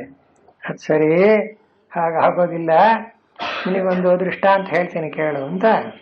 ಮಧ್ಯರಾತ್ರಿಲಿ ಒಂದ್ಸಲ ಹೇಳು ಅಂತ ಎಬ್ಸಿದ್ದಂತೆ. ಎಬ್ಬಿಸ್ಬಿಟ್ಟು ಒಂದಿಷ್ಟು ಅವನ ಕೈಲಿ ಅಕ್ಕಿ ಇದು ಕೊಟ್ಬಿಟ್ಟು ಎಸ್ಬಿಟ್ಟು ಕಾಕ ಅಂತ ಕರಿ ನೋಡೋಣ ಕಾಗೆ ಬರುತ್ತೆ ಅಂತ. ಆ ಹುಡುಗಂದ, ಅಲ್ಲಪ್ಪ ಅಪ್ಪ, ಮಧ್ಯರಾತ್ರಿಲಿ ಎಲ್ಲಿ ಕಾಗೆ ಬರುತ್ತೆ? ಹಾಗೆ ತಿಳ್ಕೊ, ಕಾಗೆ ಬರಬೇಕಾದ್ರೆ ಬೆಳಿಗ್ಗೆ ಹೊತ್ತೇ ಬರುತ್ತೆ ಅನ್ನೋದು ಹೇಗೆ ನಿಜವೋ ಅದರ ಕಾಲದಲ್ಲಿ ಹಾಗೆ ಮಧ್ಯರಾತ್ರಿಯಲ್ಲಿ ಹೇಗೆ ಕಾಗೆ ಬರಲ್ವೋ ಹಾಗೆ ಯುದ್ಧ ಕಾಲದಲ್ಲಿ ಯಾರನ್ನಾರು ಕರೆದ್ರೆ ಯಾರು ಬರ್ತಾರೆ? ಮೊದಲಿಂದ ಅವರನ್ನ ಸಿದ್ಧ ಮಾಡಿರ್ಬೇಕು. ನೋಡಿ, ನಮ್ಮ ದೇಶದ ಬಡ್ಜೆಟ್ ಅಲ್ಲಿ 50% ಮಿಲಿಟರಿಗೆ ಹೋಗುತ್ತೆ ಅಲ್ಲೇ. ನೋಡಿದ್ರೆ ಯಾಕೆ ಅಂತ ಯುದ್ಧ ಮಾಡುವ ಬಂದಿದ್ದು ಯಾವನ್ ಬರ್ತಾರೆ? ಈ ವ್ಯವಹಾರದಲ್ಲೇ ಇದು ನಿಜವಾಗಿರ್ಬೇಕಾದ್ರೆ ಮೊದಲಿಂದ ಮಾಡ್ಬೇಕಾದ್ರೆ ಇನ್ನು ಪರಮಾತ್ಮನ ಪಡೆಯೋದಕ್ಕೆ ನಾವು ಕೊನೆಯಲ್ಲಿ ನೋಡ್ಕೊಳ್ಳೋಣ ಅಂತ ಏನ್ ನೋಡ್ಕೊಳ್ಳೋದು? ಏನಿಲ್ಲ. ಆದ್ರಿಂದ ಅರ್ಜುನಿಗೆ ಹೇಳ್ತಾನೆ, ನೀನು ಯುದ್ಧ ಮಾಡಬೇಡ ಅಂದ್ರೆ ನಿನ್ನ ಕರ್ತವ್ಯ ಕರ್ಮ ಮಾಡಬೇಡ ಅಂತ ನಾ ಹೇಳ್ತಾ ಇಲ್ಲ. ಕರ್ತವ್ಯ ಕರ್ಮ ಮಾಡುವುದರ ಹಿನ್ನೆಲೆಯಾಗಿ ಇದು ನಡೀತಾ ಇರಲಿ ಅಂತ ಪರಮಾತ್ಮನ ಸ್ಮರಣೆ ಮಾಡ್ಕೊಂಡು ಮಾಡಯ್ಯ. ತಸ್ಮಾತ್ ಸರ್ವೇಷು ಕಾಲೇ. ಇನ್ನೇನು ಹೇಳಕ್ಕಾಗತ್ತೆ? ಭಗವದ್ಗೀತೆ ಹೇಳುವಷ್ಟು ಸುಲಭವಾಗಿ ಕಿವಿ ಮಾತನ್ನು ಇನ್ನು ಯಾರು ಹೇಳಲ್ಲ. ಪರಮಾತ್ಮನೇ ಶರಣ ಹೋಗ್ಬೇಕು ನಾವು. ಅದಕ್ಕಂತ ಭಗವಂತ ಮಾಮನುಸ್ಮರ ಯಥಾಶಾಸ್ತ್ರಂ, ಅದನ್ನು ಮಾತು ಶಂಕರಾಚಾರ್ಯ ಸೇರಿಸಿದ್ದಾರೆ. ಏನಂತ? ನನ್ನನ್ನು ಸ್ಮರಣೆ ಮಾಡು ಅಂದ್ರೆ ಶಾಸ್ತ್ರದಲ್ಲಿ ಹೇಳಿರುತ್ತೆ ಭಗವಂತನನ್ನು ಯಾವ ರೀತಿ ಚಿಂತನೆ ಮಾಡಬೇಕು. ಈ ಉದಾಹರಣೆಗೆ ವಿಷ್ಣುವನ್ನು ಧ್ಯಾನ ಮಾಡಬೇಕು. ಸ್ವಾಮಿ, ನಮಗೆ ವಿಷ್ಣು ಅಂದ್ರೆ ನಮ್ಮ ದೇವರು ಅಂತೀವಿ. ಏನಂತ ಧ್ಯಾನ ಮಾಡೋದು ಅಂದ್ರೆ ಸುಮ್ಮನೆ ನಮಗೇನು ಗೊತ್ತಾ? ವಿಷ್ಣು ವಿಷ್ಣು ವಿಷ್ಣು ಅಂದ್ರೆ ಆಗುತ್ತೆ? ಆಗಲ್ಲ. ಅದಕ್ಕೆ ಹೇಗೆ ಹೇಳಬೇಕು ಅಂದ್ರೆ ಶಾಂತಾಕಾರಂ ಭುಜಗಶಯನಂ ಪದ್ಮನಾಭ. ನೋಡಿ ನಮ್ಮ ಹಿರಿಯರು ಹೇಗೆ ಮಾಡಿಪ್ಪ, ಪರಮಾತ್ಮ ಮಹಾವಿಷ್ಣು ಕ್ಷೀರ ಸಮುದ್ರದಲ್ಲಿ ಮಲಗಿದ್ದಾನೆ, ಶಾಂತನಾಗಿದ್ದಾನೆ. ಹಾಸಿಗೆ ಮೇಲೆ, ಹಾವಿನ ಹಾಸಿಗೆ ಮೇಲೆ ಮಲಗಿದ್ದಾನೆ. ಹೀಗೋದಕ್ಕೆ ಹೇಳ್ತಾ ಹೋಗ್ತಾರೆ ಪದ್ಮನಾಭಂ ಸುರೇಶಂ ವಿಶ್ವಾಧಾರಂ. ನಮ್ಮ ಸಂಸ್ಕೃತಿಯ ಮಟ್ಟ ನೋಡಿ ಹೇಗಿದೆ ಅಂತ. ಪ್ರತಿಯೊಂದಕ್ಕೂ ಧ್ಯಾನ ಶ್ಲೋಕ ಅಂತಿರುತ್ತೆ. ನರಸಿಂಹದೇವ್ರನ್ನ ಆರಾಧನೆ ಮಾಡಿ, ವೆಂಕಟೇಶನ ಆರಾಧನೆ ಮಾಡಿ, ಯಾವ ಹೆಸರಿನಿಂದ ಕರೆದ್ರೂ ಆಯಾ ಒಂದೊಂದು ದೇವತೆಗೆ ತಕ್ಕಂಥ ನಾಮ ರೂಪ ಆಕಾರ ಸ್ಥಳ ಚಿಂತನೆ ಅದಕ್ಕೆ ತಕ್ಕ ಮಂತ್ರ ಇಷ್ಟು ಇರುತ್ತೆ. ಆದ್ದರಿಂದ ಭಗವಂತ ಹೇಳಿದ, ನಿನಗೆ ಯಾವುದು ಇಷ್ಟೋ ಅದನ್ನು ಆರಿಸ್ಕೊಂಡು ಅದನ್ನೇ ಇನ್ಯಾವುದು ಮಾಡಬಾರ್ದು. ಸರ್ವೇಷು ಕಾಲೇಶು ಮಾಮನುಸ್ಮರ, ನನ್ನನ್ನು ಕುರಿತು ಚಿಂತನೆ ಮಾಡ್ತಾ ಇರೋ. ಬರೀ ಆ ಚಿಂತನೆಯಲ್ಲೇ ಕೂತ್ಕೊಂಡ್ಬಿಟ್ರೆ ಜಗದ್ ವ್ಯಾಪಾರ ನಡೀಬೇಕಲ್ಲ, ಸಂಸಾರ ನಡೀಬೇಕಲ್ಲ ಅಂದ್ರೆ ಯೋಧ್ಯಚ ಅದನ್ನ ಬೇಡ ಅಂತ ನಾ ಅಂದಿಲ್ಲಪ್ಪ, ಅದನ್ನು ಮಾಡು ಅಂತ. ಮನಸ್ಸಿನಲ್ಲಿ ಚಿಂತನೆ ಮಾಡ್ತಾ ನೀನು ಆ ಭಗವಂತನ ಒಂದಾನೊಂದು ಆರಾಧನೆ ಮಾಡಕ್ ಬರುತ್ತೆ ಅಂತ ಭಾಗವತಲ್ಲಿ ಬರ್ತಾರೆ. ಅವತ್ತು ಹೇಳಿದೆ ಅಂತ ಕಾಣುತ್ತೆ. ಏನೋ ಆ ಗೋಪಿಯರು ಹೇಗಿದ್ರು ಅಂದ್ರೆ ಯಾದೋಹನೇ ಅವಹನನೇ ಅಂತ ಶ್ಲೋಕ ಬಹಳ ಚೆನ್ನಾಗಿದೆ.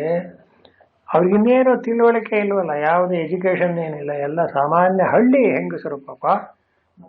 ಆದರೆ ಅವರ ಭಕ್ತಿ ಹೇಗಿತ್ತು ಅನ್ನೋದಕ್ಕೆ ಆ ಶುಗ ಮಹಾಮುನಿಗಳೇ ಹೇಳ್ತಾರೆ. ಅವ್ರು ಹಾಲು ಕರೀತಾ ಇರಲಿ, ಭತ್ತ ಕೊಡ್ತಾ ಇರಲಿ, ಮನೆ ಸಾರಿಸ್ತಾ ಇರಲಿ, ಮಕ್ಕಳನ್ನ ಆಡಿಸ್ತಾ ಇರಲಿ, ಮೊಸರು ಕಡಿತಾ ಇರಲಿ, ಕೃಷ್ಣ ಕೃಷ್ಣ ಕೃಷ್ಣ ಕೃಷ್ಣ ಹಾಗೇ ಗಾಯಂತಿ ಚೈನ ಮನುರಕ್ತಧೇಯ ಅಂತ ಇಷ್ಟು ಹೇಳಿ ಆ ಶುಕ ಮಹಾಮುನಿ ಪರೀಕ್ಷಿತರಾಜನಿಗೆ ಹೇಳುವಾಗ ಧನ್ಯಾಹ ವ್ರಜಸ್ತ್ರೀಯ ಅಂದ್ಬಿಟ್ಟು ಎಂಥ ಮಾತು. ಅವರಿಗಿಂತ ಇನ್ನು ಭಗವದ್ಭಕ್ತರಿಲ್ಲ ಕಣಪ್ಪ. ಅವ್ರಿಗೇನು ಬರಲ್ಲ, ಅಕ್ಷರ ಬರೆಯಕ್ಕೆ ಬರಲ್ಲ, ಹೇಳಕ್ ಬರಲ್ಲ, ಏನು ಇಲ್ಲೇ ಇರ್ಬೋದು. ತೇನಾಧೀತ ಶ್ರುತಿಗಣಾಹ ಹಾಗೆ ಬರುತ್ತಾರೆ ಭಾಗವತಲ್ಲಿ. ಅವರೇನು ವೇದಾಧ್ಯಯನ ಮಾಡಿಲ್ಲ, ಶಾಸ್ತ್ರಾಧ್ಯಯನ ಮಾಡಿಲ್ಲ, ವೇದೋಕ್ತ ಕರ್ಮ ಮಾಡಿಲ್ಲ, ಆದರೆ ಫಸ್ಟ್ ರ್ಯಾಂಕ್ ಬಂದರು. ಹೇಗೆ ಅಂತ ಅವ್ರಿಗಿಂದೇನಿಲ್ಲವೇ ಇಲ್ಲ. ಅದೊಂದೇ 3 ಹೊತ್ತು ಕೃಷ್ಣ ಕೃಷ್ಣ ಕೃಷ್ಣ ಕೃಷ್ಣ ಅವನ್ನೇ ಜ್ಞಾಪಕದ ಮಾಡ್ತಾ ಇದ್ರು. ಆದ್ರಿಂದ ಅವರು ಎಲ್ಲರಿಗಿಂತ ಮಿಗಿಲಾದವರು ಅಂತಾರೆ.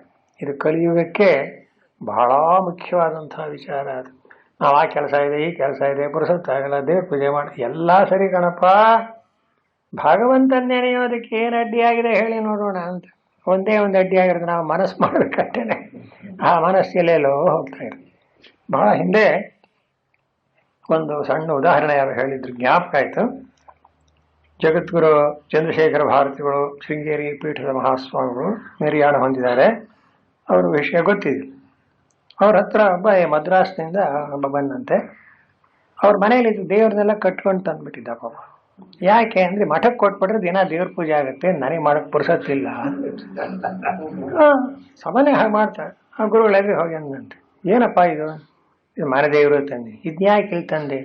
ಸ್ವಾಮಿ, ನಾನು ಬೆಳಿಗ್ಗೆ 6 ಗಂಟೆಗೆ ಆಫೀಸ್ಗೆ ಹೋಗ್ಬೇಕು, ಅದು ಇದು ಕೆಲಸ ನನಗೆ ಮಡಿ ಮೈಲಿಗೆ ಮಾಡೋಕ್ಕಾಗಲ್ಲ, ಇಲ್ಲ ಅದು ನಡೆಯುತ್ತೆ ಅಂತಂದೆ. ಓಹೋ ಹಾಗೋ, ಆಫೀಸ್ಗೆ ಹೋಗೋಕ್ಕೆ ಎಷ್ಟೊತ್ತಿಗೆ ಹೇಳ್ತೀಯಪ್ಪ? ಸ್ವಾಮಿ 5 ಗಂಟೆಗೆ. 4 ಗಂಟೆಗೆ ಎದ್ಬಿಡು, 5 ಗಂಟೆವರೆಗೆ ದೇವ್ರ ಪೂಜೆ ಮಾಡ್ಕೊಂಡು ಹೋಗ್ಬೋದಲ್ಲ. ಇವ್ರಿಗೆ ಏನಾದರೂ ಮಾಡಿ ದೇವ್ರನ್ನ ಬಿಟ್ಟು ಹೋಗ್ಬೇಕು ಅಂತ ಬಂದಿರೋ ಗುರುಗಳೇನು ಹೇಳ್ತಾ ಇದ್ದಾರೆ, ಅಲ್ಲ ಯಾವ ನಿತ್ಯ ಕರ್ಮ ಅದನ್ನು ಎಷ್ಟೇ ಕೆಲಸ ಮಾಡ್ತಾಯಿದ್ರೆ ಮನುಷ್ಯ ನಿದ್ದೆ ಮಾಡೋದು ಬಿಡ್ತಾನೆ, ಊಟ ಮಾಡೋದು ಬಿಡ್ತಾನೆ. ಹಾಗೆ ದೇವ್ರ ಪೂಜೆ ಅನ್ನೋದು ನಿಂಗೆ ಒಳ್ಳೇದಪ್ಪ, ಹಿಂದಿನಿಂದ ಬಂದಿರೋದು, ಯಾಕೆ ಮಾಡ್ತೀಯ? ಇಲ್ಲ ಸ್ವಾಮಿ, ಏನೋ ಹೀಗಿದೆ ಡೇಟ್, ಅವ್ನಿಗೆ ಏನಾರ ಮಾಡಿ ಬಿಟ್ಟು ಹೋಗ್ಬೇಕು ಅಂತ ಮತ್ತೆ ಹೇಳ್ತಾ ಇದ್ದ. ಅಷ್ಟೊತ್ತಿಗೆ ಇದು ಮಾಡು, ಅಷ್ಟೊತ್ತಿಗೆ ಆಗಲ್ಲ, ಇದಾಗಲ್ಲ. ನೋಡಿದ್ರು ಪಾಪ ಅವರು ಇಷ್ಟೆಲ್ಲ ಹೇಳಿದ್ರು. ಹೋಗ್ಲಿ, ದೇವ್ರ ಪೂಜೆ ಮಾಡೋಕ್ಕೆ ಪುರುಸತ್ ಸಿಕ್ಕಿದ ಮೇಲಾರು ಮಾಡ್ತೀಯಾ? ಆಗೋ ಸ್ವಾಮಿ, ನೋಡೋಣ ಅಂದ್ರೆ ಅವನಿಗೇನು ಅನ್ನಿಸ್ತು, ನೋಡೋಣ ಪುರುಸತ್ತಾದ ಮಾಡಿದಾಯಿತು ಅಂತ. ಇಡಪ್ಪ ಇಲ್ಲಿ ಹೋಗ್ಲಿ ಇಡ್ಸ್ಕೊಂಡ್ಬಿಟ್ರು, ಹೊರಟೋಗ್ಬಿಟ್ಟು ಅವ್ನಿಗೆ ಖುಷಿಯಾಗಿ ಹೋಯ್ತು. ಒಪ್ಪಿಸ್ಬಿಟ್ಟಿದೆ ಇನ್ನು ಗುರುಗಳ ಹತ್ರ ಅಂತ ಹೇಳಿ. ಅಲ್ಲಾಗೇನಾಗ್ಬಿಟ್ಟಿದೆ, ಹೋದ 1 ವಾರದ ಮೇಲೆ ಒಂದು ಆರ್ಡರ್ ಬಂತು, ನಿನ್ನನ್ನ ಕೆಲಸದಿಂದ ಸಸ್ಪೆಂಡ್ ಮಾಡಿದ್ದೀವಿ. ಅಯ್ಯೋ ದೇವ್ರೇ, ಏನಾಯ್ತೋ, ಏನ್ ತಪ್ಪಾಡಿದ್ದೋ ಎಂಥದ್ದು ಇರುತ್ತಲ್ಲ ಏನಾರು ಒಂದು. ತುಂಬಾ ಗಾಬರಿ ಆಗ್ಬಿಡ್ತಂತೆ. ಮತ್ ಓಡಿ ಬಂದ ಗುರುಗಳ ಹತ್ರಕ್ಕೆ. ಅಯ್ಯೋ ಗುರುಗಳೇ, ಹೀಗಾಗಿ ಹೋಗ್ಬಿಡ್ತು ಅಂತ. ನೋಡ್ಯಾ ದೇವ್ರ ಪೂಜೆ ಪುರ್ಸತ್ ಆಗ್ತಾರೆ.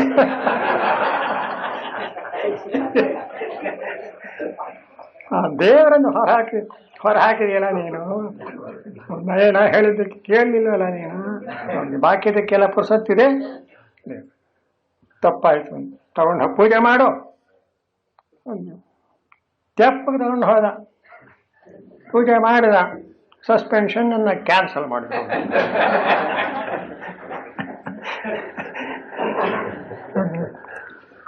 ಆದ್ರಿಂದ ನಾವೇನ್ ತಿಳ್ಕೋಬೇಕು?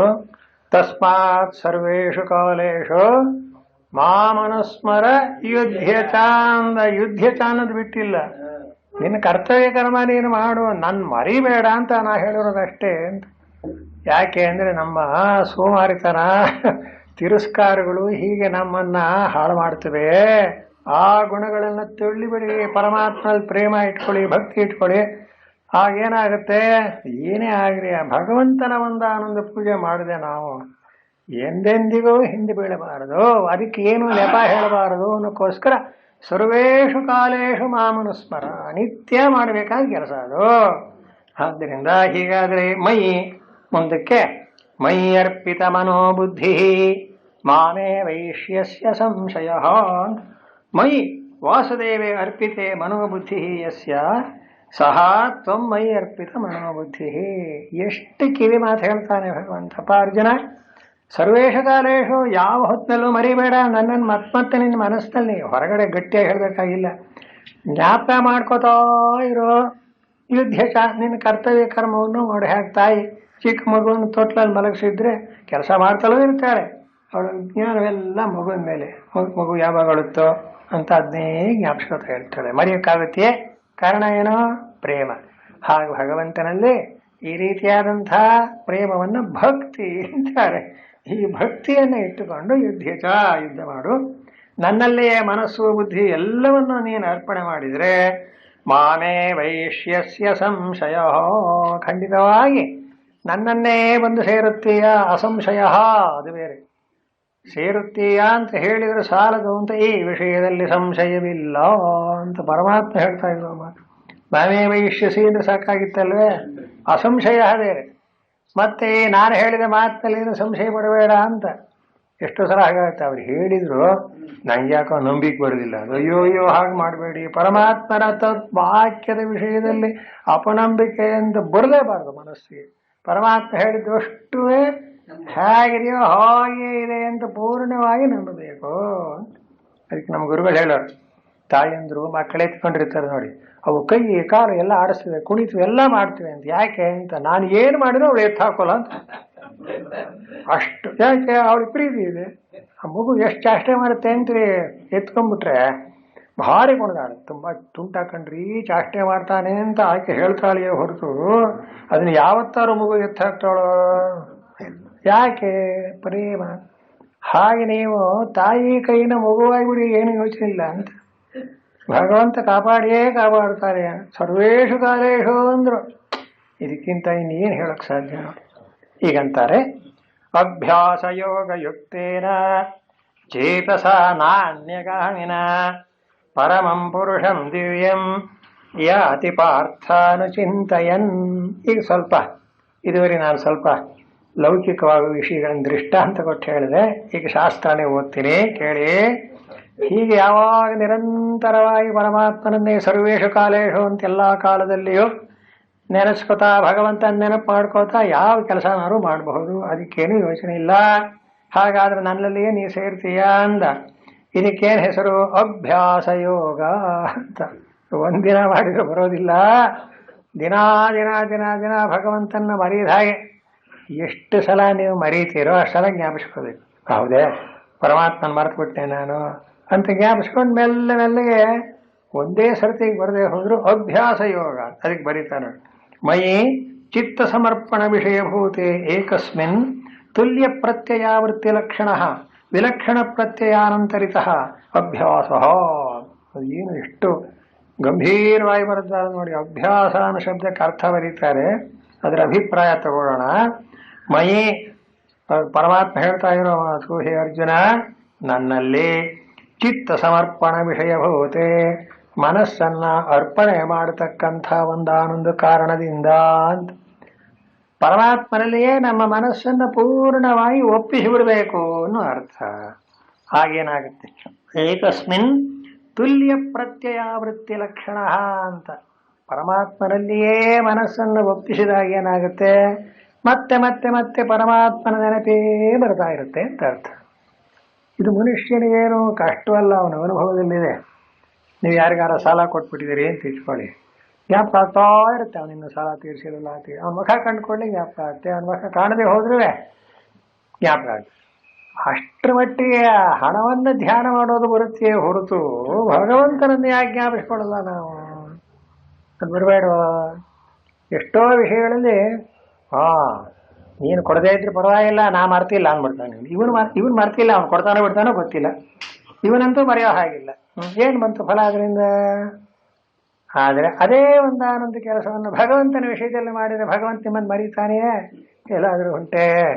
ಅನನ್ಯಾಶ್ಚಿಂತಯಂತೋ ಮಾಂ ಯೇ ಜನಾಃ ಪರ್ಯುಪಾಸತೆ ಮುಂದೆ ಬರುತ್ತೆ 9ನೇ ಅಧ್ಯಾಯದಲ್ಲಿ.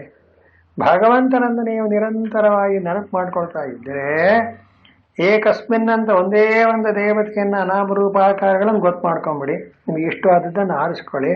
ಪ್ರತಿ ಸಮಯದಲ್ಲಿಯೂ ನೀವು ಅವನನ್ನು ಅತ್ಯವಶ್ಯಕವಾಗಿ ನೆನಪು ಮಾಡಿಕೊಳ್ಳುತ್ತಾ ವಿಲಕ್ಷಣ ಪ್ರತ್ಯಯ ಅನಂತರಿತಃ ಅಂತ ಇನ್ನೊಂದು ಮಾತು ಬರೀತಾರೆ. ಅಂದರೆ ಆ ಒಂದು ಭಗವಂತನ ಚಿಂತನೆ ಮಾಡಬೇಕಾದ ಅಂತಃಕರಣ ವೃತ್ತಿ ಏನು ಎದ್ದಿರುತ್ತದೆಯೋ ಅದ್ರ ಜೊತೆ ಇನ್ನೇನು ಬೆರೆಸಬೇಡಿ ಅಂತ.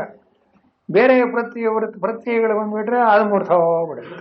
ಹಾಗಾಗದಂತೆ ತೈಲಧಾರೆ ಅಂತ ನಿರಂತರವಾಗಿ ಅದೇ ನಡೆಯಬೇಕು. ಇದಕ್ಕೇನು ಹೆಸರು? ಅಭ್ಯಾಸ ಅಂತ ನೋಡಿ. ಅಭ್ಯಾಸ ಮಾಡಬೇಕು, ಒಂದೇ ದಿವಸಕ್ಕೆ ಬರೋಲ್ಲ, ಅನೇಕ ಸಲ ಚಂಚಲವಾಗುತ್ತದೆ. ಅದಕ್ಕೆ ಹೆದರ್ಕೋಬಾರ್ದು. ಮತ್ ಭಗವಂತನಿಗೆ ಶರಣಾಗತರಾಗಬೇಕು.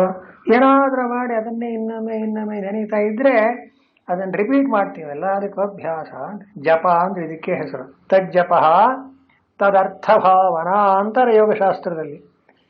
ಜಪ ಅಂದ್ರೆ ಏನೋ ಅಂತ ಏನೋ ಯೋಜನೆ ಮಾಡ್ತಾ ಸುಮ್ಮನೆ ಮಣಿ ಹೀಗೆ ಮುಂದೆ ಕೆಳೀತಾ ಇದ್ರು ಜಪವಲ್ಲ ಅದು. ತದರ್ಥ ಭಾವನಾ ಅಂತ. ಯಾವ ಮಂತ್ರವನ್ನು ಜಪ ಮಾಡ್ತೀರೋ ಆ ಮಂತ್ರದ ಅರ್ಥ ಏನು ಅನ್ನೋದು ಮನಸ್ಸಿನಲ್ಲಿ ತಿರುಗುತ್ತಾ ರೌಂಡ್ ಹೊಡಿತಾ ಇರಬೇಕು. ಕೈಯಲ್ಲಿ ಮಣಿ ಎಳಿತಾ ಇದ್ರೆ ಮನಸ್ಸೆಲ್ಲ ಅಂತಃಕರಣದಲ್ಲ ವೃತ್ತಿ ಹೇಳ್ತಾ ಇರಬೇಕು. ಹೀಗೆ ಅಭ್ಯಾಸ ಮಾಡಬೇಕು. ಈ ಅಭ್ಯಾಸ ಯೋಗದಿಂದ ಒಂದು ಅಭ್ಯಾಸ ಯೋಗ ಯುಕ್ತೇನ ಅಂತ ಅಭ್ಯಾಸ ಅನ್ನೋ ಒಂದು ಶಬ್ದ ಇರೋದು ಭಗವದ್ಗೀತೆ ಮೂಲದಲ್ಲಿ. ನೋಡಿ ಶಂಕರಾಚಾರ್ಯ ಎಷ್ಟು ಅರ್ಥ ಬರೀತಾರೆ. ಹೀಗೆ ಮಾಡತಕ್ಕದ್ದು ಅಭ್ಯಾಸ. ಈ ಯೋಗದಿಂದ ಯುಕ್ತಂ ತತ್ರೈವ ವ್ಯಾಪೃತಂ ಯೋಗಿನಃ ಚೇತಃ. ಹೀಗೆ ಅಭ್ಯಾಸ ಯೋಗದಿಂದ ಯಾವ ಪರಮಾತ್ಮನ ಚಿಂತನೆಯಲ್ಲಿಯೇ ಪೂರ್ಣವಾಗಿ ಮುಳುಗಿ ಹೋದಂಥ ಯಾವ ಮನಸ್ಸಿದೆಯೋ, ಅಂದರೆ ಯಾವ ಅಧಿಕಾರಿಗೆ ಯಾವ ಸಾಧಕನಿಗೆ ಇದೆಯೋ, ನಾಣ್ಯಗಾಮಿನ. ಆಮೇಲೆ ಅದು ಹೇಗಾಗುತ್ತಂತೆ? ಬೇರೆ ಪದಾರ್ಥಗಳನ್ನು ಬಯಸೋದೇ ಇಲ್ಲ ಅಂತ ಅರ್ಥ. ಅದಕ್ಕೆ ಬೇಕೇ ಆಗಲಿ. ಮನಸ್ಸಿಗೆ ಯಾವುದು ಅತ್ಯಂತ ಪ್ರಿಯವಾಗಿ ಅಂಟುಕೊಂಡ್ಬಿಡುತ್ತೋ ಅದು ಇನ್ನೊಂದನ್ನು ಎಂದೆಂದಿಗೂ ಬಯಸೋದಿಲ್ಲ. ಹಾಗಂಟು ಶ್ರೀರಾಮನ ಮೇಲೆ ಪರಮವಾದಂಥ ಪ್ರೇಮವಿದೆ ಸೀತಾದೇವಿಗೆ ಅಂದರೆ ಎಲ್ಲಿ ಕೂತಿದ್ರು ರಾಮನ ಏನಂದು ಅವಳಿಗೆ ಯಾವ್ಯಾವುದನ್ನು ಮನಸ್ಸಿಗೆ ತಂದ್ಕೊಳ್ಳೋದೇ ಇಲ್ಲ, ಬರುವುದೇ ಇಲ್ಲ. ಅದನ್ನೇ ನಾಣ್ಯಗಾಮಿನ.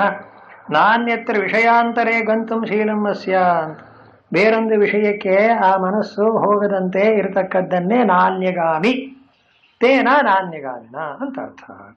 ಹೀಗಾದಾಗ ಅದು ಯಾವಾಗ ಉಪಾಸನೆಯಲ್ಲಿ ತತ್ವ ಏನು ಅಂದರೆ ಮಾಡಿದಷ್ಟು ಅದಕ್ಕೆ ಸ್ಟ್ರೆಂತ್ ಬರುತ್ತೆ, ಶಕ್ತಿ ಚೆನ್ನಾಗಿ ಬರುತ್ತೆ. ಮತ್ ಮಾಡ್ತಾ ಅದಕ್ಕೊಂದು ಹೇಗೊಂದು ಗಿಡಕ್ಕೆ ನೀರು ಹಾಕಿ ಎಲ್ಲ ಗೊಬ್ಬರ ಹಾಕಿ ಚೆನ್ನಾಗಿ ವ್ಯವಸಾಯ ಮಾಡಿದ್ರೆ ಹೇಗೆ ಆ ಗಿಡ ಏಳುತ್ತೋ ಹಾಗೆ ಮನಸ್ಸಿನಲ್ಲಿ ಅಂತಃಕರಣವನ್ನು ಚೆನ್ನಾಗಿ ಬೆಳೆಸಿದ್ರೆ ಅದರಲ್ಲಿ ಭಕ್ತಿ ಅಂತಕ್ಕಂಥದ್ದು ಹುಟ್ಟಿ ಅದರಲ್ಲಿ ಬೇಕಾದಂಥ ಪರಮ ಪುರುಷಾರ್ಥಗಳೆಲ್ಲ ಅಂತಃಕರಣದಿಂದಲೇ ಒದಗುತ್ತದೆ. ಅದು ಭಗವಂತನಲ್ಲಿ ಒಂದಾದಾಗ ಅಂತ ಅರ್ಥ.